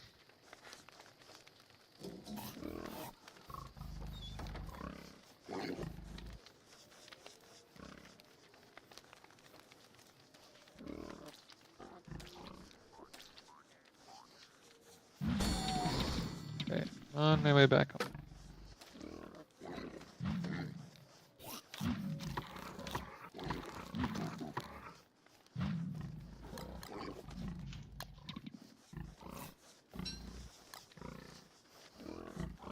I don't know if we needed manure, but I'm bringing some back. We do. You need fertilizer. I got 15. Is that enough? Yeah, it's more than enough. Cool. I'm gonna stay out here until I get my glommer. Oh yeah, that's coming up, isn't it? We'll get Glommer and then we'll shut it all down if you don't mind. Shut it all down. Let's start the next one. Important figures of Chinese history of any century. Mao is the military genius who puts Humpty Dumpty back together again. He is also the most brilliant psychopath in human history. That's Taiwan's problem to this day. They are a rebuke to everything the Communist Party is. How embarrassing. The losers of the war have won the peace and put you to shame for how incompetently brutal you are. The communists lose 95% of their forces. Decimate means to lose 10%. Losing 95%, I think you need a whole new verb. 40 million Chinese starved to death. what did For she those say? of you who think that one of the most important figures of Chinese history. Apparently the word of any century, decimate means Mao lose is the military 10%? genius I who thought puts it was a Humpty lot Dumpty more back than together that. again. He is also the most brilliant psychopath in human history. That's Taiwan's problem to this day. They are a rebuke to everything the Communist Party is. How embarrassing. The losers of the war have won the peace and put you to shame for for how incompetently brutal you are. The communists lose 95% of their forces. Decimate means to lose 10%. Losing 95%, I think you need a whole new verb. 40 million Chinese starve to death. For those of you who think the Chinese are all great long-term strategists, you need to ponder these numbers. How is it possible to kill so many of your own? What I'm about to say are my ideas. They don't necessarily represent those of the U.S. government, the U.S. Navy Department, the U.S. Department of Defense, or the Naval War College. You got that clear? Complain to me, Jeff Ellen. All right, I'm going to talk about Mao. He's an incredibly consequential figure. He's, for the 20th century, he's one of the most consequential political and military figures. And he's also one of the most important figures of Chinese history of any century. And he's also a terribly significant military and political theorist. And this is not an endorsement. It is rather just an accurate description of his global and enduring importance. And think about China. Historically, it's represented, I don't know, a third of the world's population, a third of the world's trade. That's a big slice of humanity. Moreover, Mao's theories have been used by many enemies of the United States to take over failing states from within in order to assert dictatorial rule. He is also probably the most brilliant and most famous psychopath in human history, and that is saying a lot. So here we go. All right, this presentation is based on the first 8 volumes of Stuart Schramm's collected works of Mao. What Schramm did is he compared Mao's complete works as published in the 1950s to whatever he could find as the earliest version of whatever it was. And then he reinserted whatever had been cut in the italics. So tonight, watch the italics. And Mao didn't put all of his best ideas in one place. He scattered them all over the place. And so what I've done is for you all prepared like a jigsaw puzzle of all of these different ideas. And then in order to make it comprehensible to you of all these random little tidbits, you have to have like a coat rack to hang all the hangers, and that's called a simple framework, and I'll get there. But in your own lives, when you've got all kinds of complicated things to transmit to others, you can look at what I'm doing tonight, and you can do it for other things as well. So here we go with good old Mao. And oh, by the way, a lot of those 8,000, 7,000 pages weren't that interesting, so in a way you owe me. All right, so, all right, these are major military... Never mind. Pay attention if you want to Say catch the it jokes. so quickly, I Clausewitz is the can't West hear. major I just liked military what she said. theorist A lot of those, like, bilateral, 7,000 conventional pages land weren't very interesting, so you owe Sun me. Tzu is Han Civilization's Oh, 'cause great she had to read theorist of everything? how you maintain Yeah, she's power summarizing in it a for me. continental empire, multilateral world using coercion and deception. The two fellows on the right are maritime theorists. In a way, they're writing the missing chapters of Clausewitz that doesn't talk about naval warfare at all. The top one is Alfred Thayer Mahan, the Naval War College's finest. And what he's writing about are the prerequisites for and strategic possibilities for maritime power. And the Briton underneath him there, Sir Julian Corbett, is writing about how a maritime power, i.e. Britain, can defeat a continental power, i.e. Germany or France. But all of them are writing about warfare between states, and Mao is a different event. Mao has to do with triangle building. The term triangle building comes from Clausewitz. Clausewitz has this nice little passage here where he's talking about these abstractions, passion, creativity, and rationality as being mainly, but not exclusively, associated respectively with the people, military, and government. A state has full-up military and civil institutions that have some connection to their people. But an insurgent is going to be building these things from the ground up. So that's what Mao is doing, is he's actually taking over the host from within by building a shadow government and eventually taking power. And many of the decolonizing world after World War II were really sick of the West. They've been colonized, didn't want to hear anything about them. But it seemed as if the Soviets or the Chinese perhaps offered a better model, the communists. And many thought that the Chinese, with Mao, offered the better model. Why? Because the decolonizing parts of the world were also agricultural and underdeveloped, unlike Russia, which had quite a military, an industrial base. And so they thought Mao was the more relevant guy. All right, here's Mao at his iconic moment. He's proclaiming the victory of the communists in the Chinese Civil War. China had been a broken state basically since 1911 when the last dynasty had fallen and the country had broken out into a multilateral civil war that he eventually wins. And I'm going to be talking tonight about Mao's theories from the 1920s and 30s when he had the time to write. But there's a lot more to Mao than just that. He had quite a track record. Once he won the Civil War, he imposed a social revolution. What's that? It's more than a political revolution. You're not just replacing the government. You're going to wipe out entire social classes. And I don't mean then, hey, here's your one-way ticket out of here kind of way. No, a social revolution is here's a mass grave, dig it, and then you're in it kind of way. So if you look at these statistics of Chinese deaths in many of their wars, and this is for much of the Maoist period, I think it's 45 to 75, What you'll notice, the figures in white, I believe, are civilian deaths, not military deaths, and it gets really quite ugly. There are more Chinese civilian deaths here than all deaths in World War II. And then for those of you who think the Chinese are all great long-term strategists, you need to ponder these numbers. How is it possible to kill so many of your own? That's generally not a mark of good strategy. Moreover, most of them died during the Great Famine, which was the only nationwide famine in Chinese history. Why? Because it's not caused by the weather. It's caused by policies set in Beijing. During the Great Leap Forward, Mao put all the peasants on communes. That meant the party was in control of the food supply, i.e. who lives and who dies. You don't get a meal, you're very dead. In addition, he decentralized industry, and you can see these backyard furnaces pictured here. As a result of this, production collapses, agriculture and industrial, but Mao keeps exporting food. Why? Because that's his pocket change. That is a major source of government income if he wants to be able to do anything. So they keep exporting food. As a result, 40 million Chinese starve to death, primarily in rural areas and disproportionately peasant girls, the least valued members of society. The statistic of 40 million deaths comes from this book by Yang Jishang, who's written the definitive work. The English translation is but one volume. The Chinese original is 3.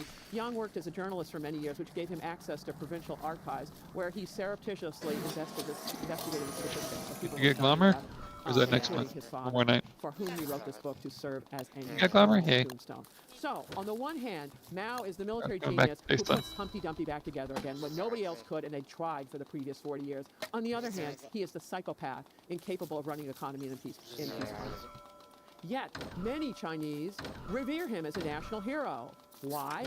Because in their minds, certainly of the Han, the preponderant group in China, one of the key things that their country should and must be is a great power.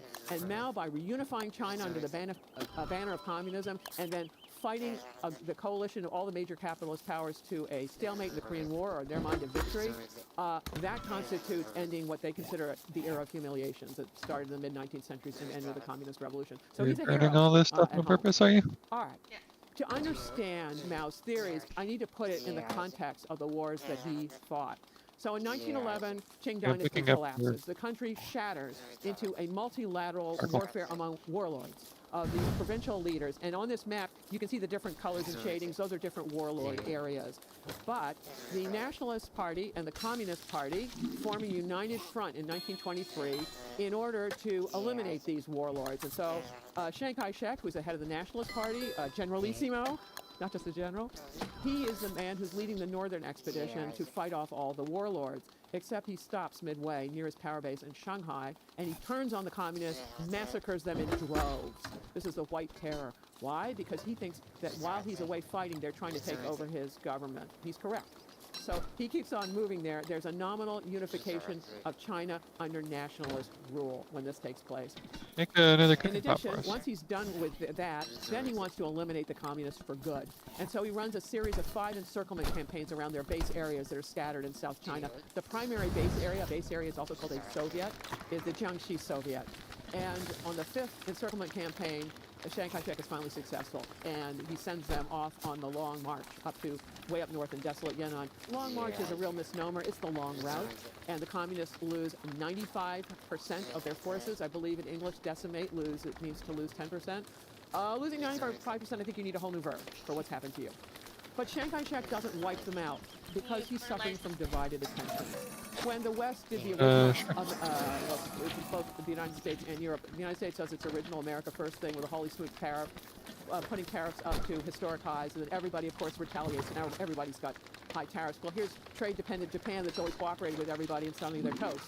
And so their solution is autarky, and they need an empire large enough to be autarkic. And so then that's when they invade Manchuria in 1931. So Chiang Kai-shek has all of a sudden lost this area from China that's greater than Germany and France combined. It's a mess.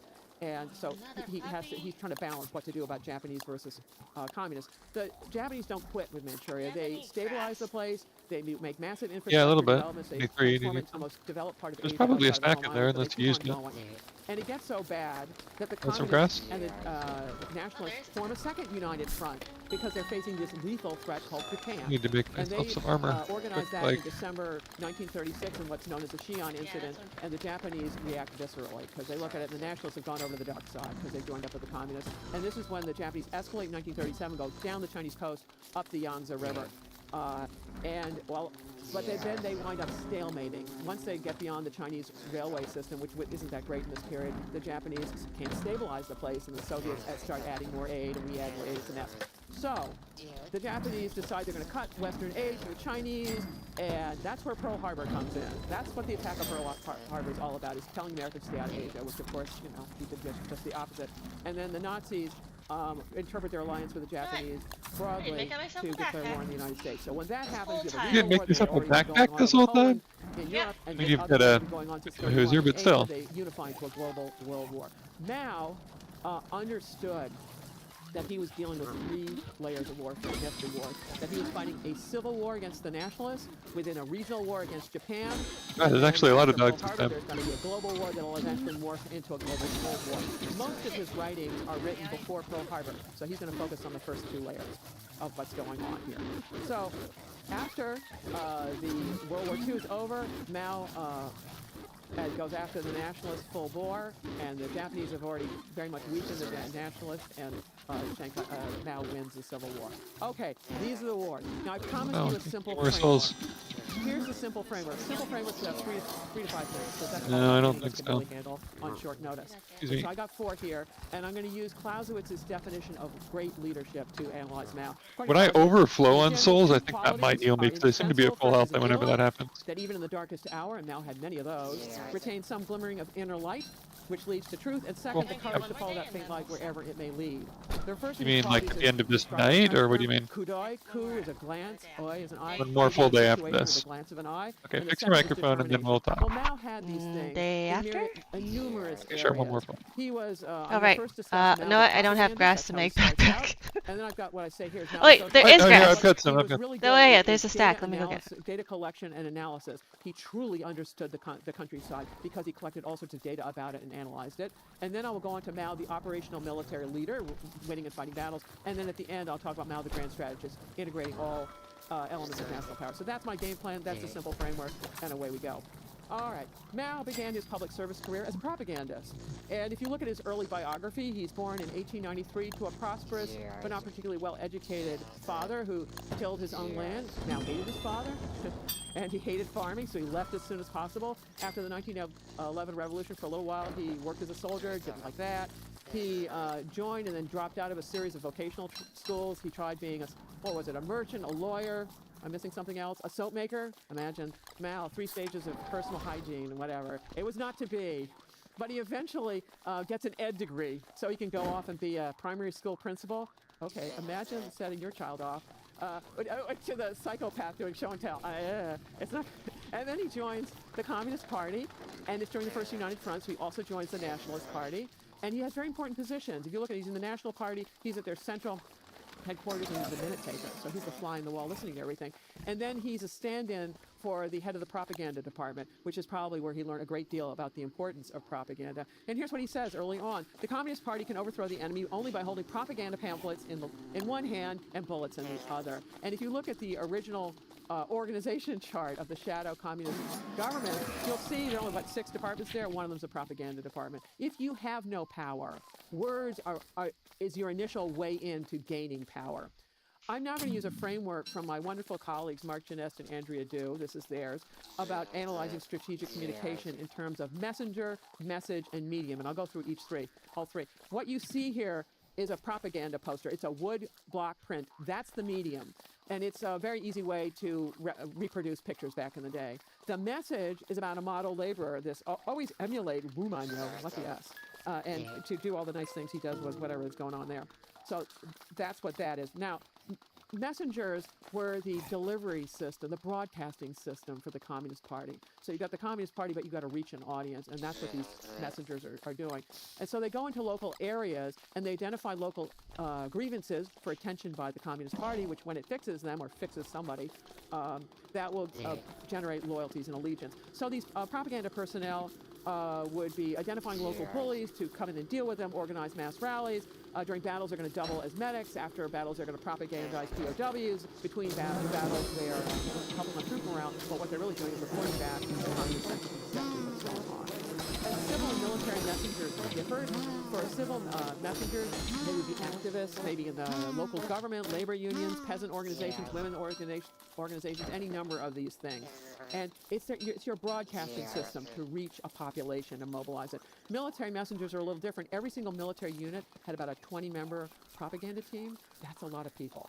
According to Mao, the propaganda work of the Red Army is therefore first priority work of the Red Army. This is very different from soldiering in the West. This is not how it worked. Also, Mao had his international broadcasting system. These would be foreign journalists. While Mao was holding court up in Yan'an, he invited many of these journalists up there. Edgar Snow was by far the most famous. Why? Because he was like the first one in, and then he was the last one out. And he had really long interviews with Mao. And when he was a young man, he never asked, why does this A-list political leader spending so much time with me? That never occurred to Edgar. But, it's hours. And he was a very fine writer, Edgar Snow.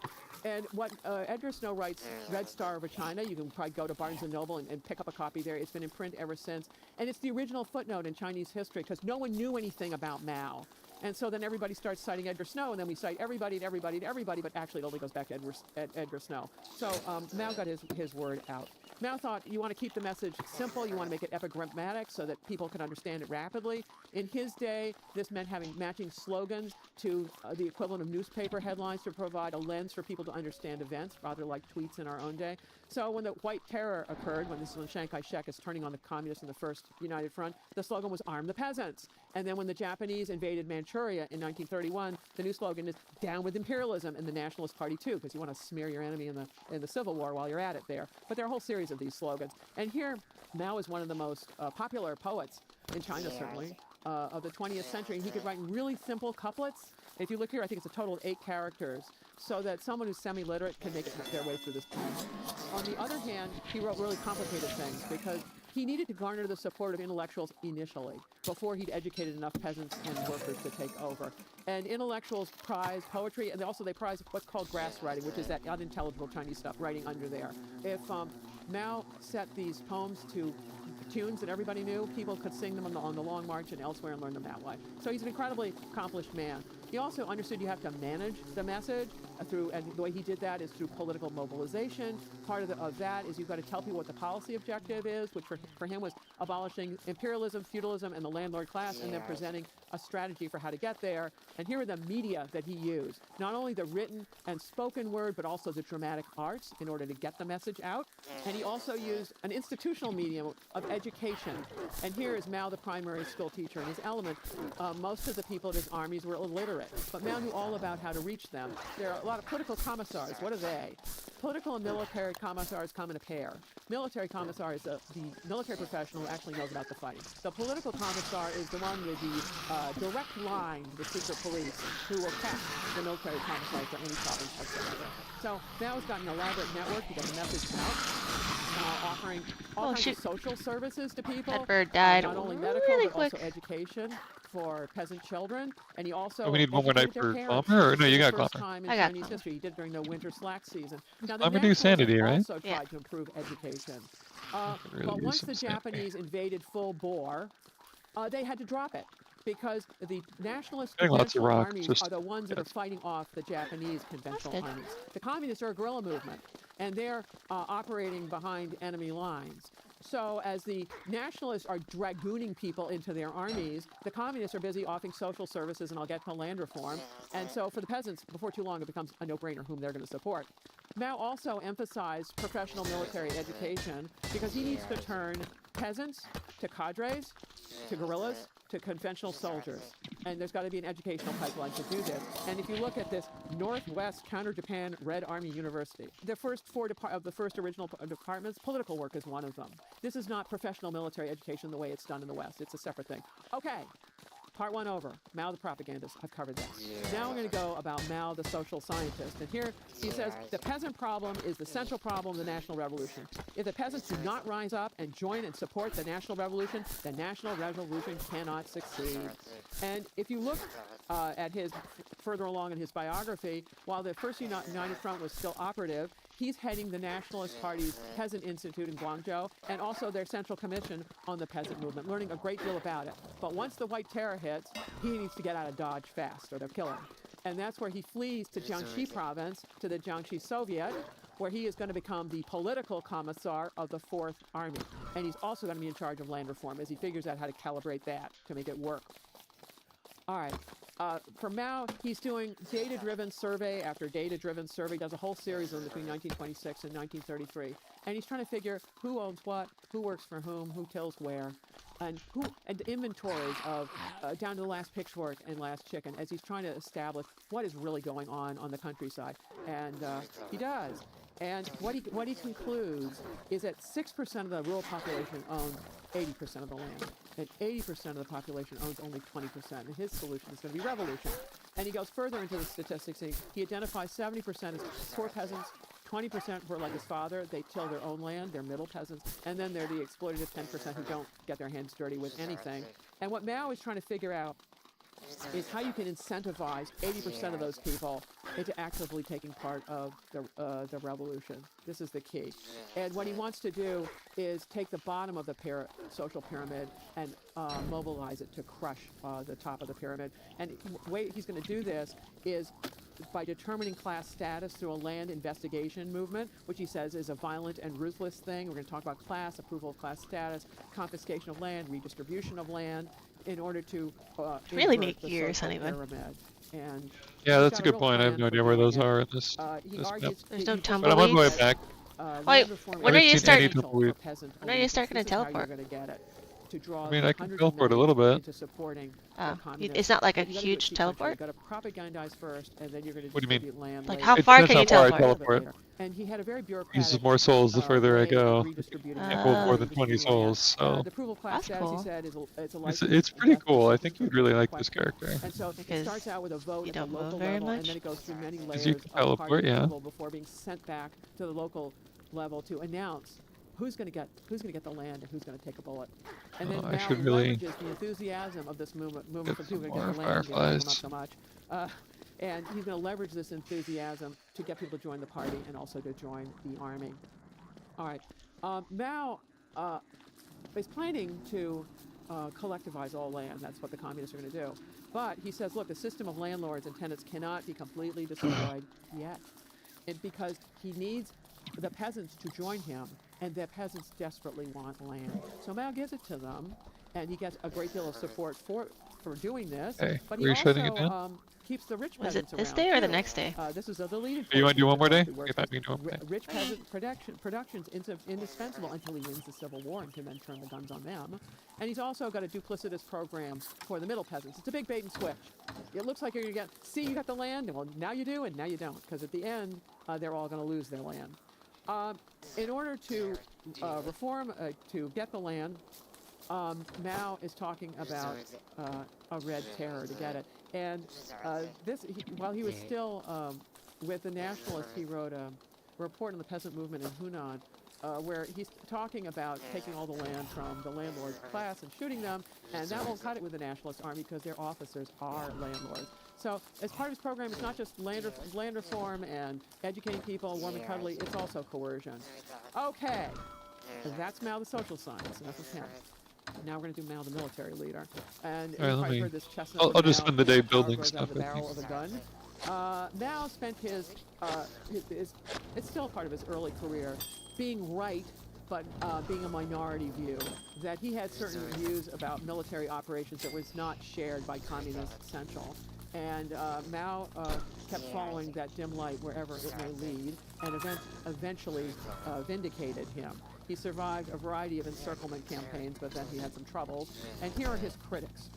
Lili Are you gonna make a San cockpot? was labor Sure. organizer who I'm trying to look for head of the Communist Party from beehive. How do you- 1930.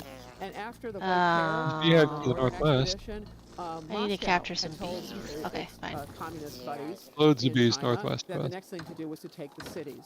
And so Lili San tries to with the Nanchang Uprising in 1927. Total disaster. And he tries it again in 1930 with Changcha Uprising, another disaster, and that gets him into exile in Russia. And according to Mao, Comrade Lili San did not understand the protracted nature of the Chinese Civil War. Lili San is trying to fight a decisive, i.e. war-winning battle far too early. You try to do Can that, make a you get net. yourself ruined. Here's another critic, Xiang Ying. So Mao is in the Jiangxi Soviet, and he thinks his smart strategy is to lure the enemy into your own terrain, which is favorable to you. You let them get exhausted, then you spring the trap and you annihilate them. Communist Central in Shanghai thought this was nuts, that you shouldn't be ceding territory at all. So Mao, for the longest time, he's off in Jiangxi, they're off in Shanghai, they're a long way apart, and so Communist Central can't do anything about it. Mao does his own thing. So the Communist Central sends Xiang Ying to Jiangxi Soviet to fire Mao personally, and you can imagine how this works for his later career. Not well. And he fires Mao, and this is where his strategy winds up producing the long march, the long retreat, in which they lose 95% of their people by trying to defend territory. So people began to get it that Mao may have known what he was doing. And then on the long retreat, Mao chose as his terminal point of retreat, like where are you going to wind up, as up in Yan'an, way up north, deep in Muslim and Mongol lands, but near the Soviet border. And Mao thought that was essential because they're the big benefactor. Whereas this gentleman, Zhang Guotao, who was the military shit. of the Fourth Army, thought nonsense.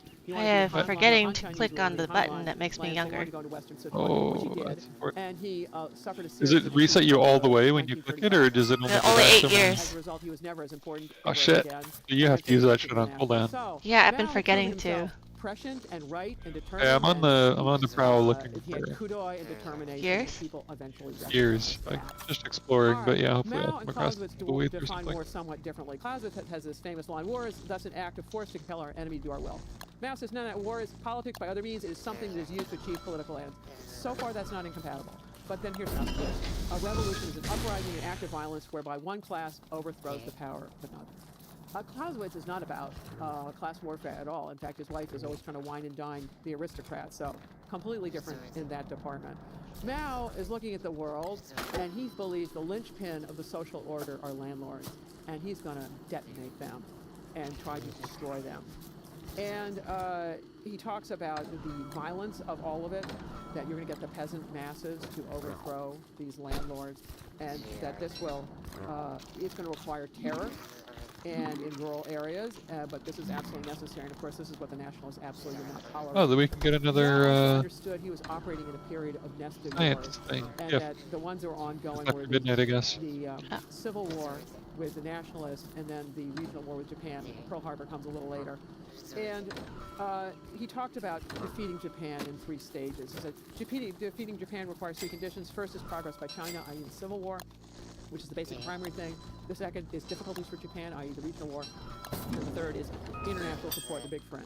I'm going to talk about each of these 3 things in turn. So, in order to win the Civil War, Mao believes you need base areas. These Soviets, where are they located? Often on the boundaries of provinces in very difficult terrain where provincial authority, let alone national authority, simply does not extend. And Mao thought that there were certain prerequisites for a good base area, and one is strategic terrain. It's got to be defensible so that the weaker communist forces can defend it against conventional nationalist or conventional Japanese armies. So that's key. Pick your terrain carefully. Also, you need to have a strong Red Army presence there to make it work. You need numerous organized workers and peasants. You've got to have some local support there. And then you need a good party organization. So this is Mao's idea of what you need for a base area. And he believed that you needed to match your military unit, the type of military unit, to the territory. And he said there are 3 kinds of territory. There's base areas, there is enemy-controlled areas, and then there is the interface in between, which is where guerrilla forces are going to be roaming. So he was all about deploying the Red Army to the comparatively safe base area. They'll protect that. You might send guerrilla detachments I found to tumbleweeds. some of the guerrilla areas, but really only I really mean, I small found forces 8 tumbleweed, ever but send in How far is the it? territory. Moreover, he has prerequisites. gears. Holy shit, There are that 6 was possible a good prerequisites. start. 2, you got to have at least 2 before you fight. The most I don't know. I important had to is soul you hop have to across some actually water. I don't know find how a easy it base is to area get here, to pull be this honest. off. Oh, you could He said soul that hop the across last 3 water? things That's about enemy awesome. weak points, the enemy exhaustion, Yeah. enemy mistakes, those things could appear quite Shit, I rapidly, didn't. but you better choose your terrain very carefully. Terrain is immutable. He also said that if you're weak, the way the Refill my helmet. I don't know if communists 17% is going to get me through the night. annihilation. What you do is you annihilate I'm one fighting small enemy unit at a time, and nighttime the cumulative horrors. effects will eventually change the balance of power. Only someone who's really strong can tough out an attrition strategy. So he's also about triangle building in these areas. So little guerrilla detachments go out into the interface. If it works out well, and it looks like they can start either a new base area or expand an existing one, that's what they're going to be up to. So these guerrilla forces are either a disposal force, which you can send them out to do risky things, and if they get wiped out, it doesn't endanger base area defense, or they can become a nucleus of a new base area. So in small guerrilla groups, party members are toughened, cadres trained, the party, government, mass organizations are consolidated. And if they're successful, then you bring in the Red Army to do higher level institution building and either greatly expand an existing base area or you're forming a new one is what's going on. Mao had two military services. We always think of Army, Navy, Air Force. That's not what it was for him. It was guerrilla forces versus conventional forces. And what guerrilla forces are operating in the rear of the enemy is so that there's no stability or security. In fact, there isn't even a front line. It's so amorphous.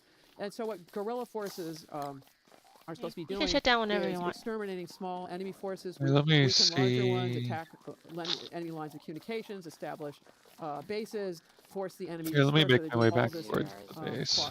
combination with conventional forces. Because here's the thing, you think about Mao. One more and day, you get guerrillas. one more Well, day. actually, here's what Mao really says: regular forces are of primary importance because it is they who alone are capable of producing the decision, like winning the war. There is in guerrilla warfare no such thing as a war-winning battle, right? Guerrillas are, the relationship of the two is really important. Mao also saw that you needed to establish. I really see a lot of at a base area. Like if it all goes south. tumbleweeds here. I was really lucky to get Terminal gears on point one of retreat my for the first long three. march, Oh, here's a up in couple more. Yan'an. He thought it was important to figure those things out in advance. Wait, Mao how many also gears do you have? cultivated, One, but I only unprecedented looted group 3 of allies tumbleweeds. never before assembled in Chinese history. Not only peasants, but women, minorities, youth, intellectuals, enemy army most creatively.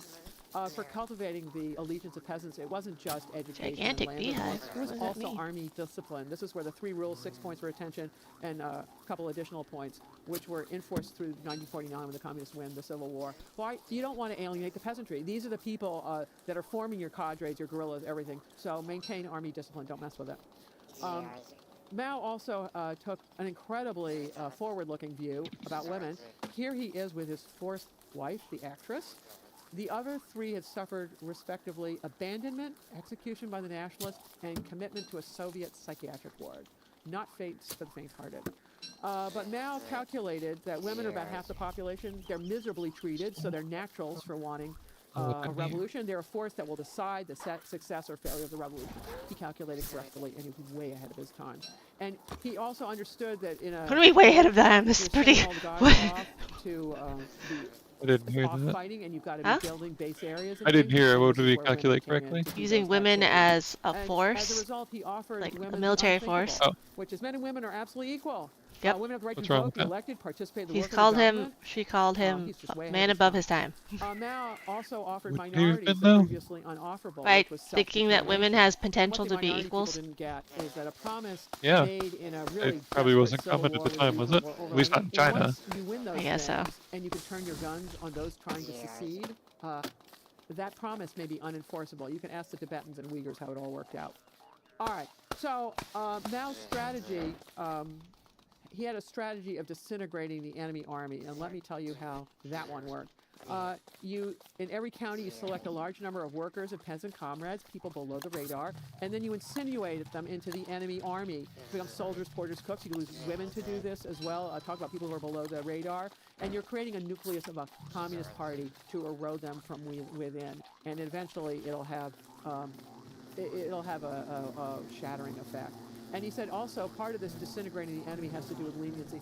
Sun Tzu advocates never put your enemy on death ground. Death ground means that you just have that you're a dead person if you don't fight.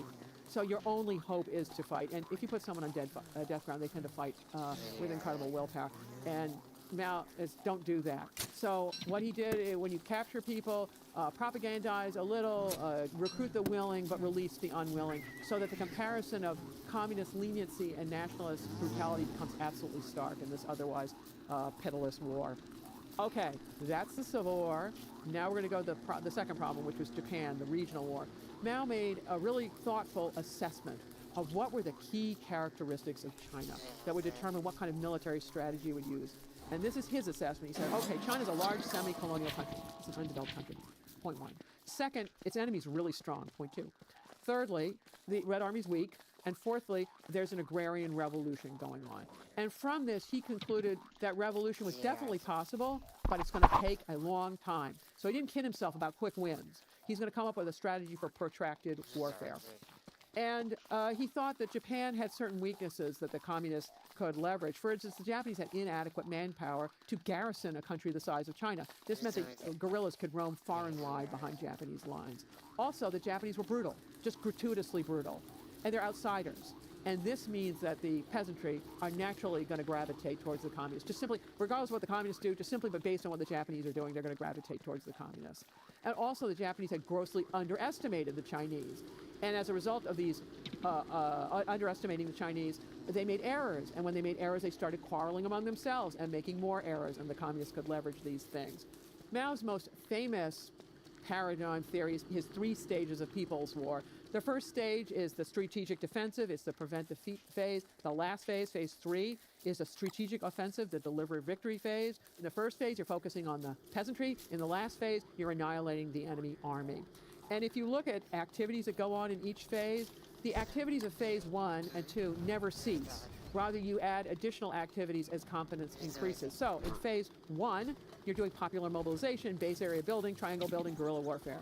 And then as you get more of these things, you can start engaging in mobile warfare, try your hand at a little conventional warfare, I only got one. reach out Only got with 1 year, diplomacy, so you and need then 2. as you go further in stage 3, No, you need then to you're stick talking one. positional warfare, and you're going to have the war Oh, winning really? battle. Then I will make a And bridge. how do you get from the phases? Well, the transition from phase 1 to 2 is basically you have a critical mass of base areas, cadres, armed forces that you can move into phase 2. But the problem of being in phase 2 is what it looked like isolated acts of banditry in phase 1 to the incumbent government. Now the incumbent government gets it, that they're facing an insurgency bent on regime change, and the regime change is strategy. And so the communists are no longer under the radar, but they're in the crosshairs. And it's dangerous because they're weak and the enemy is strong. So when you transition to phase 2, it initially is quite dangerous.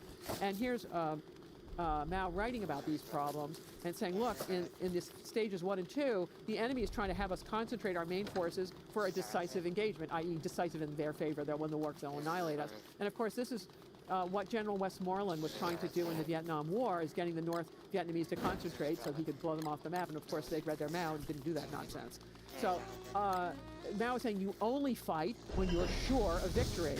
And also, in order to get to phase 3, you need a big friend. Why? Because phase 3 is conventional warfare, which requires infinite supplies of conventional armaments that requires an industrial base to produce it.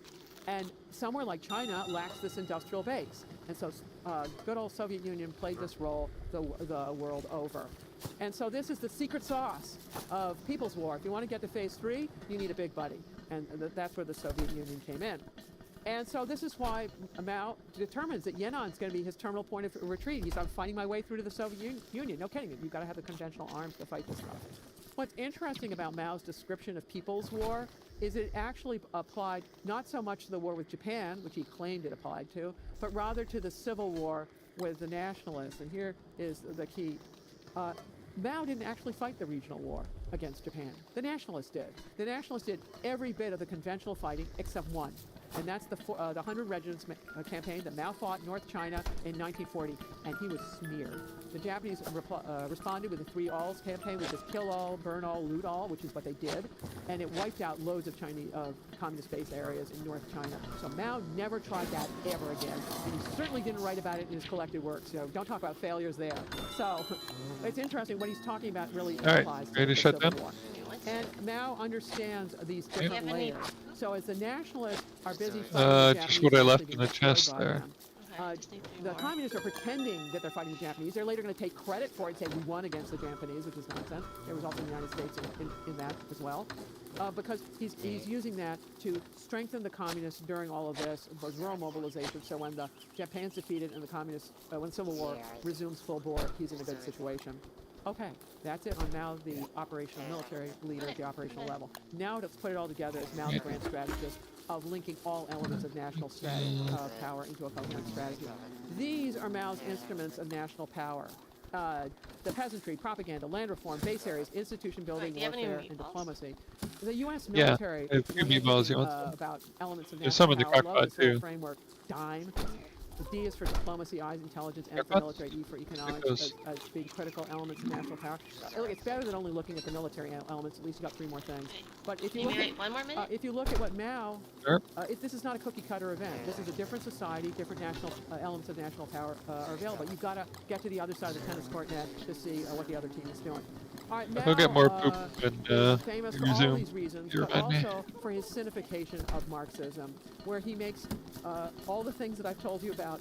It makes his version of Marxism much more applicable to these countries, the newly independent countries after World War II, of how they put things together. And he positions himself to replace Stalin, who dies in 1953, as the leader of communism. So Mao was prescient on numerous levels. He was certainly prescient about the centrality of the peasantry. He was way ahead of his times on the importance of women. He was calculating and cunning on how he was going to use minorities and POWs. He had proven his kudo determination with his military strategy. He also anticipated when the Japanese war in China would stalemate, and he also anticipated more or less when the United States was going to get into the war in Asia. And he's the great signifier of Marxism. All right, Mao produced all kinds of concepts and paradigms that are useful for insurgents who are trying to take over the host from within. And I've listed a variety of them here, and I'm going to go through them in turn. And these are the things that the counterinsurgents they have to counter. All right, rural mobilization. This is obviously a big deal in Mao.